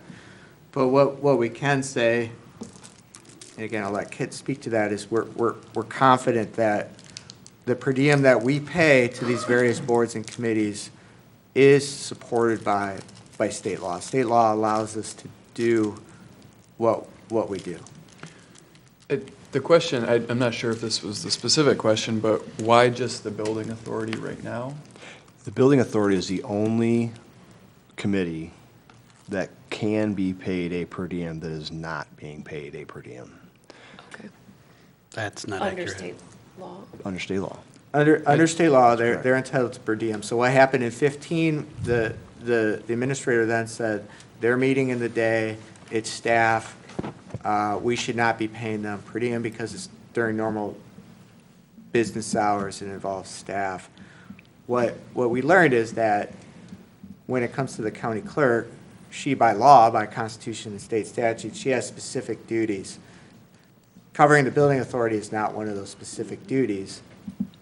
And so she should be entitled to, she may get per diem. She doesn't have to, but she may, and she's asked for it, and that's the reason why we're asking you to do this, to rescind that resolution. This is State part of law a. allows or requires? Allows. Allows, okay. This is part of a larger project of looking at all the boards, committees, and commissions and determining who is eligible to receive per diems. I did not have the time to look through all 35 boards and commissions since our last meeting, but I was asked to look specifically at the ones that are currently paying a per diem, like Parks and Rec, Veterans Affairs, to make sure that that's permissible by law. And I have no issues with boards that are currently paying per diems can pay per diems. There's no issue there. I was also asked to look specifically at the building authority, and which is currently not being paid a per diem, but the law does allow for a per diem if they first vote to allow it themselves, and then it's approved by this board. Because this board has previously prohibited them from paying per diem, which is also allowed by law, they can't vote to allow themselves a per diem until this board rescinds the 2015 resolution. Thank you. Okay. So we have a recommendation by staff to rescind resolution number 161 of -2015. Any commissioner care to make that motion? Support. Moved by Jewett, supported by Hundley. Commissioner discussion. I will just make the comment that we currently have several board position openings, and we have a lack of applicants. And one of the things is this stuff takes time. And when you're putting your time in, you're not out earning, you're not out spending time with your family. So people have to give something up. I support, in most cases, where it's legal to give people a per diem. It's, a lot of times it doesn't even cover their expenses or what they would lose based on their restricted work schedule because of it, but it's something, and I think it might help us get more applicants if they were getting a nominal amount of money for their time. I would love to live in a world where no one has to worry about how they're going to pay their bills, and we can all just be altruistic and participate, but in the real world, sometimes it's hard to get folks. So I support this, and I also support offering per diems for most of the boards. I think there's only 3 that statutorily we cannot pay a per diem. So I think that could be looked at by staff in the future, so. Any other discussion, comments? So you think those, looking at those for future reference, we might go back and just change this? Okay. Personally, I would support, looking through the list of committees, or several, I would support adding a per diem. Sure. Okay. But I'm one of 7. So. Okay. So the motion on the floor is to rescind Resolution 161 of 2015. Anything to add? Just any question. I'm assigned to that committee, the Building Authority Committee. I will not be seeking that. I want you to know that. So if that's a piece of your thought, please don't let it be. I'm not interested in the per diem. Okay. But there are citizens on the committee that should be compensated if they are allowed. Okay. If there's no further discussion, we'll take a vote. All in favor, say aye. Aye. Any opposed? Motion carries. Thank you very much. We are on unfinished business. Ties right into appointments. I have 2 things I'd like to bring up. The first one is Hospital Finance Authority has an opening that, by the bylaws of that committee, that is an appointment by the chair of this board and has to be ratified by this whole board. So I am going to appoint Gordy LaPointe to that. He's really good at digging into numbers. And so I'll make a motion to ratify that appointment. Support. Okay, it's moved by Henschel, supported by Jewett, to ratify the appointment of Gordy LaPointe to the Hospital Finance Authority. Any discussion? All in favor, say aye. Aye. Any opposed? Motion carries. And the other one is the Tattle appointment for 2019. We've advertised this for well over a month in the Record Eagle newspaper and on the ticker, and we had 2 people that were eligible for this appointment. And yesterday I found out that one of them has pulled out, so we only have one left. It's Carol Sullivan from the Peninsula, and she has a letter of recommendation from the Peninsula Member Library that they would really like to see her appointed. I checked with Jason Gilman, who took issue with the last library appointment, and explained the situation. And he supported my suggestion that we forego the interview formality because it's wasteful. It's creating a meeting for no reason. She's been interviewed by a past board. So if there's no objection on this board, I would like to do that. If someone on this board would like us to go through that motion, we can do that. It's just going to delay the process. The other thing Mr. Gilman also mentioned is they are in a process of selecting a new library director, and it would be great to have the person sooner than later. They have a meeting tomorrow, Thursday, so it'd be great to have that person in on that process as a board member, if possible. So I'd propose that this board, did you want to speak to that? Sure. Go ahead. I did have a chance to look back at the city-county agreement for the creation of the library board that was at issue previously when we were sued. There is no requirement of an interview in that city-county agreement. It talks more about getting recommendations from member libraries, seeking to ensure geographic diversity on the library board, and giving preference to people from outlying districts in the county. I think that appointing Ms. Sullivan, from my understanding, would achieve those goals. Given that she is from a member library district, she's been recommended by that library district, and this would enhance geographic diversity on the library board. So I don't have any concerns as far as that. One thing I did mention is that our current board rules say that an ad hoc committee is to be created for appointments. By a 2/3 vote, you could suspend application of that. Whether you would like to do that is up to you. It would be inefficient. You could go back and interview her again, create an ad hoc committee, and interview one person who was interviewed last year. It would be an inefficient process. That is what the current board rules require, but you could suspend the application of those board rules. Okay. Commissioner Hundley, you look like you have something to say. See my eye, yeah. It's just the process. I hear what you're saying as far as efficiency and on the representations made here today. That sounds all fine. It's just that there's, just the representations made here today. There's nothing in the packet. There's nothing I can go on except, well, you said we got this, thing, and I don't like that. I really don't like that. So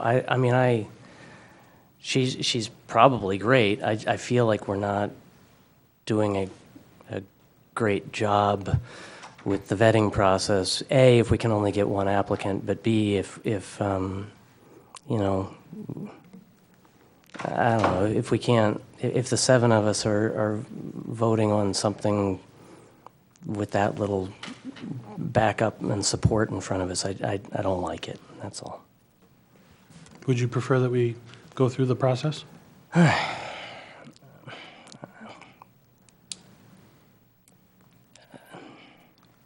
Yeah, I guess. Okay.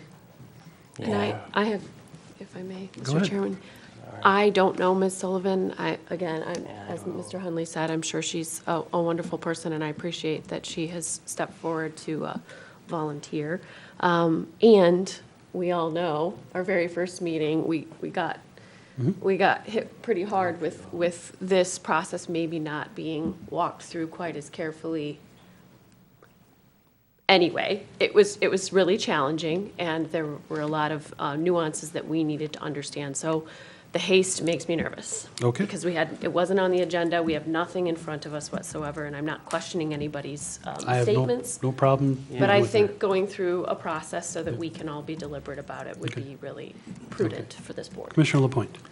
I would support moving forward with this. If the library up there has recommended her, I can't believe I would look at anything that would cause me to go be opposed to her. So I would support suspending the process for this one time of the ad hoc interview and go ahead with the nomination. So Okay, if is there's that a a vote on motion? that, I'd support it. Is that a motion, sir? That's a motion. Okay. Support. Okay, moved by LaPointe, supported by Mr. Klaus to suspend the process this one time and appoint Carol Sullivan to the Tattle Board. Can I ask? Discussion. Yeah. May I? Commissioner Hundley. If upon whatever the outcome of this vote, is it appropriate, can we get the recommendation later into our files? I mean, A written. yeah, some kind of written documentation that the member library said, yes, we recommend this person, then I guess I wouldn't have a problem with foregoing the thing. It's the lack of anything to go on. Okay. Just for clarification, did you have something? Do you have it? I do. Would you like to read it to us? Yeah. Thank you. I'm Chris Kramer. I just wanted to, I came down in case anybody had any questions about this. Thank you. Because Rob and I did talk about it yesterday.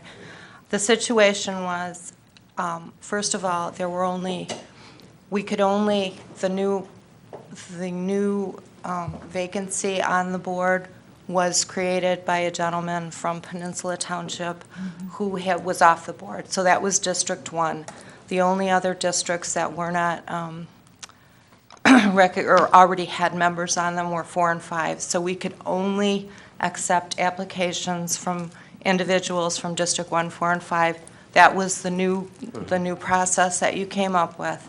We accepted applications, but we could only consider applications. So this person is, in fact, from District 1. We had a lady that had previously, from District 4, who had interviewed previously, and she's had some other commitments come up. So she was no longer interested in this particular vacancy. So we had a couple of applications, but they were not from these districts, so they would not be eligible to serve. The most recent thing that Kit wrote up, whatever that Kit wrote up and said, this is going to be our process. We followed that process to a T. I have the letter we sent to the district libraries. It said that we could only choose someone that wasn't previously represented in a district. We've done that. And we did get a letter from Peninsula Township that they respectfully request commissioners Give consideration to Carol Sullivan, District 1 resident, to fill the vacancy on the Traverse Area District Library Board created by the resignation of resident Tom Katchdurian. She is an experienced nonprofit board member, having served on boards including the Commission on Aging and Zonta. Carol understands and respects the unique relationship of Tattle and its member libraries. She is aware of how Tattle and the member libraries are funded and takes fiduciary responsibility very seriously. While mindful of the need to bring member libraries' concerns to the entire board, she sees the big picture and how all the parts relate to one another to make up our excellent, responsible, and well-functioning district library. We urge the county commissioners to consider the recommendation of Peninsula Community Library Board of Trustees and appoint Carol Sullivan to the Tattle Board. I also have her application, her resume, and a copy of the letter that I sent out to the other member libraries. Was that, who signed that letter? It was signed by Nikki Sobolowski, who is the secretary for the Board of Trustees of the Peninsula County Community Library. Okay, thank you.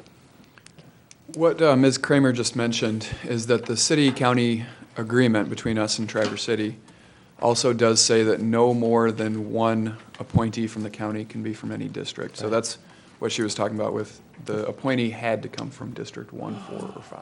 Yep, got it. Okay. And then, because we're suspending a rule, this requires a 2/3 vote? That is correct. Okay. Which is how many? 5. 5. Okay. 5 out of 6. Okay. Commissioner Kafia. So, again, I'm not standing in opposition to this. I am wondering if in the future we could make sure, I don't know if this paperwork all came at the last second, but we've kind of known about the Tattle opening since, Mr. Katchdurian resigned, I think, the day after our big vote, right? So if we could make sure that those documents are provided ahead of time and we can feel like we're doing due diligence rather than it getting added to the agenda day of and not having any paperwork in front of us, I would just really appreciate that because I will feel better about having done my homework. Yeah, so I don't know if that needs to be formalized in some way, but it is, I'm formally requesting that we, in the future, have these appointments as documents in front of us, please. The board did did select an ad hoc committee to do interviews, and we fully expected. Sure. While I was preparing those ad hoc committee interviews is when I found out that she was no longer interested. I understand. So we've done every step except that, and because Carol Sullivan and, in fact, the other applicant that was qualified or eligible, both had interviewed previously, it kind of met that. Now, just for this board's information, in the past, when we have advertised and done everything to make sure that due diligence had done to get people in and get people that are qualified, if we only have one person, the ad hoc committee, most of the time will not do interviews because it's not necessary. So, To be clear, I'm not taking issue with whether or not we had the ad hoc. It's more just right. so that No. I know that it's coming and I have an opportunity to read it over and do. Yeah, the and we job. and this happened yesterday, so that's why. Fair enough. It literally happened yesterday. All right, Commissioner Jewett next. I just want to clarify the 2/3. Is that elected and serving or It present? is. It's elected and serving. That's why it's That's why. 5. Yeah. About 6, but I just wanted to. I'm a lawyer, not a mathematician. Commissioner Hundley. I'm satisfied, and I thank you for being here to read that to me. That helps a lot. So, thank you. Okay. Are we ready to vote? Roll call vote, please. LaPointe, Yes. Klaus, Yes. Jewett, Yes. Hundley, Yes. Kofia, Yes. Henschel. Yes. Motion passes to appoint Carol Sullivan to the remainder of the term. This appointment is till the end of the year because she's filling in the term that someone resigned from. Are those separate votes Thank to you. vote Yes, override we and do. then? We Don't we should have to suspend vote the again? rule We just first. voted to override. Well, the motion was made all in one motion. There's a motion to suspend Rule 14.2 and appoint Carol Sullivan. Yeah. I don't see any problem doing that in one motion as long as there's a unanimous. You got that? Yeah. Okay. Okay. It's all good. Moving on, let's see, no new business. Second public comment. Any member of the public wish to address the board at this time, please approach the podium. Tell us your name and where you're from.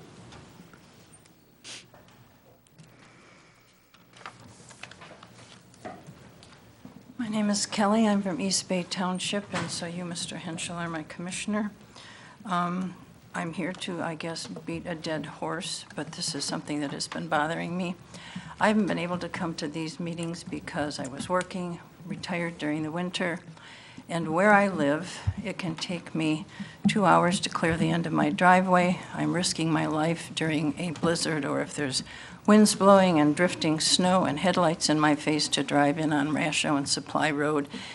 There are so many people that I represent as an old lady who's not that comfortable driving in the dark with headlights in my face to come to a meeting, but we want to be involved. I'm really, I guess I'm,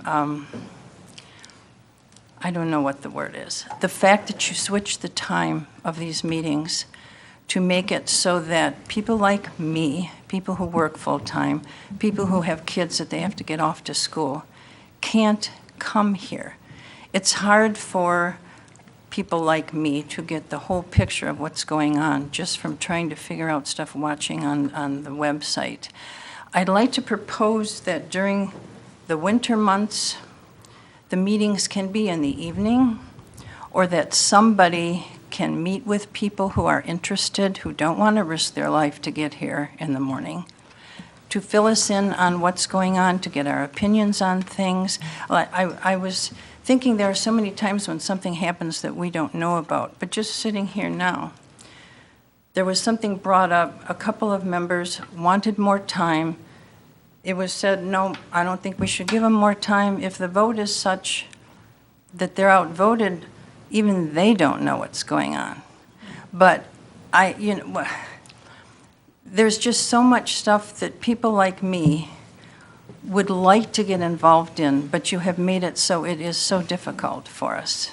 So I wish sometime you guys would at least consider that fact. I mean, we may be old, we're not decrepit, we're not all dementiaed yet, but we would like to have some involvement. And I don't know if there's something that can take place at each township, or if you can have one person that will come and get our opinions on things or talk to us about stuff. It's like you are going out of your way to cut us out of what's happening with the county. And that just really bothers me. Thank you. Thank you very much. And so the public knows commissioners do attend township meetings, and we are available. Most of those are in the evening that I know of. I think they're all in the evening. Any other public comment? Seeing none, we'll move on. Commissioner and department reports, staff? Yes, we are currently working with Mr. Tholen and the sheriff and undersheriff from Western County to determine how and if and how we can actually meet there next Wednesday, the 24th. We have an opinion that says that is not able to occur the way we want it to occur, so we are still trying to work through that. We will have an answer for you by the end of the day, but it is unlikely at this point that we will have that as scheduled. And the second thing I have is please keep Commissioner Wheelock and his family in your prayers. They are going through a very difficult time right now. Thank you. Okay. Thank you. Is that all? Any other staff reports? We'll start at the end. Commissioner LaPointe, anything? Nothing to add this month. Okay. Big thing with Beta right now, we are looking at, possibly a new location for facilities being on one site instead of spread out around 3 sites right now. So that's probably a big thing. There is an ad hoc committee, and probably the ad hoc committee looking at their facility review and looking at some options to see if it can be a more efficient operation by being in one location as opposed to 3 different locations. And that does not include downtown right now. So anyway, that's probably a big thing right now. Okay. Mr. Hundley? Not a report, just a question on the airport info group that was getting together. I don't know what the schedule of that looks like, or if you guys have just got notice of our first meeting. You know the date on that? Yesterday, I do. Give me 1 second. It's the 30th, April 30th. Yeah. The Airport Governance Ad Hoc is at noon, and the regular Airport Commission meeting is at 3 o'clock, and those are over at the airport where? Do you know? I mean, you know, because you go to the meetings. Where Yeah, are they? so if you go into the main terminal, right before you get to security, there's an elevator that's hidden in plain sight. It's, Right. you probably walk by it 100 Yeah, times and never right. see it. But, yeah, it's, right before security, there's like a little, kind of a cafe area, and right before that is the elevator. On the right as you're approaching security. You just go up, there's only 2 floors, so you go up to the second floor, just out the elevator on the left, it's the big glass windows, a lot like this wall here, and there's a meeting room there, and there's, public attends every meeting. There's public at every meeting. Cool, thank you. Yep. And give me a call if you have any trouble finding it. Okay. Commissioner Kafia.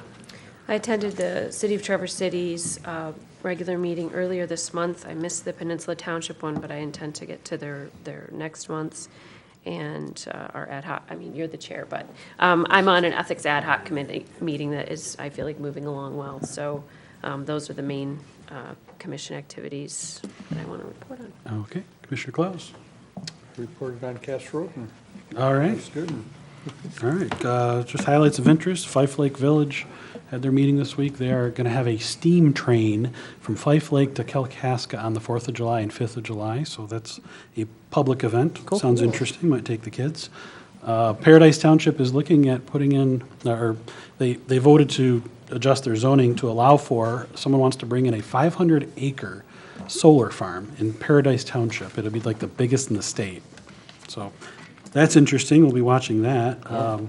East Bay Township is in the paper today, reached an agreement for Metro Fire to keep on going the way they've been doing. That's good news. What was the vote on that? It was unanimous. Unanimous? If I remember the article this morning I read, it was, yeah. They found some common ground, and good for them. See, Parks and Recreation has a special meeting here tomorrow at 5:30, talking about the Civic Center master plan going forward for the north end of the Civic Center. Earth Day is next week. Conservation Resource Alliance, which can be reached at rivercare.org, has trees available. Anyone wants to plant trees. It's been in the news lately. They have, for $30, you can get 100 trees, saplings, I believe. So if you want to add some trees to your yard, go to rivercare.org and get more information about that. That's pretty cool. We did also, I got an email from the Conservation District. There was a question of how many trees have been planted as part of this project to remove the dams. And, a few hundred trees at the airport can, and I get it's a knee-jerk, it's shocking to see all those trees gone. But the fact is that this county and the Conservation District and all its partners will have planted 40,000 trees and shrubs as part of this dams removal project. So I think that is noteworthy and perhaps newsworthy as well, that we're adding to our trees in this county. That said, that's all I have. Anyone else? Okay. Move on in the agenda. Notices, emergency management for elected officials, May 22nd at 9 a.m. One of the things that happens in a state of emergency, a natural disaster, something along those lines, is us as elected officials have the authority. So that's a training to go over, what to do, how to, communicate to folks that have put their trust in us. Anything to add on that? Okay, I covered it. And next we have a closed session recommended by staff to consider a written legal opinion protected from disclosure under attorney-client privilege related to the Marilyn Palmer jail suicide incident as permitted under MCL 15.268, subsection H. This requires a vote to go into closed session. Would anyone like to make that motion? I move to go into closed session. Moved by Klaus, supported by Jewett. Any discussion? Okay, roll call vote, please. LaPointe? Yes. Klaus? Yes. Wheelock, or is excused. Jewett? Yes. Hundley? Yes. Gofia? Yes. Henschel? Yes, motion passes. The board will then go into closed session. We have no business after this closed session on the agenda, so just to let the public know, we've covered everything. We'll be adjourned. After this, we'll come back here and adjourn. We're going to go to the room down the hall.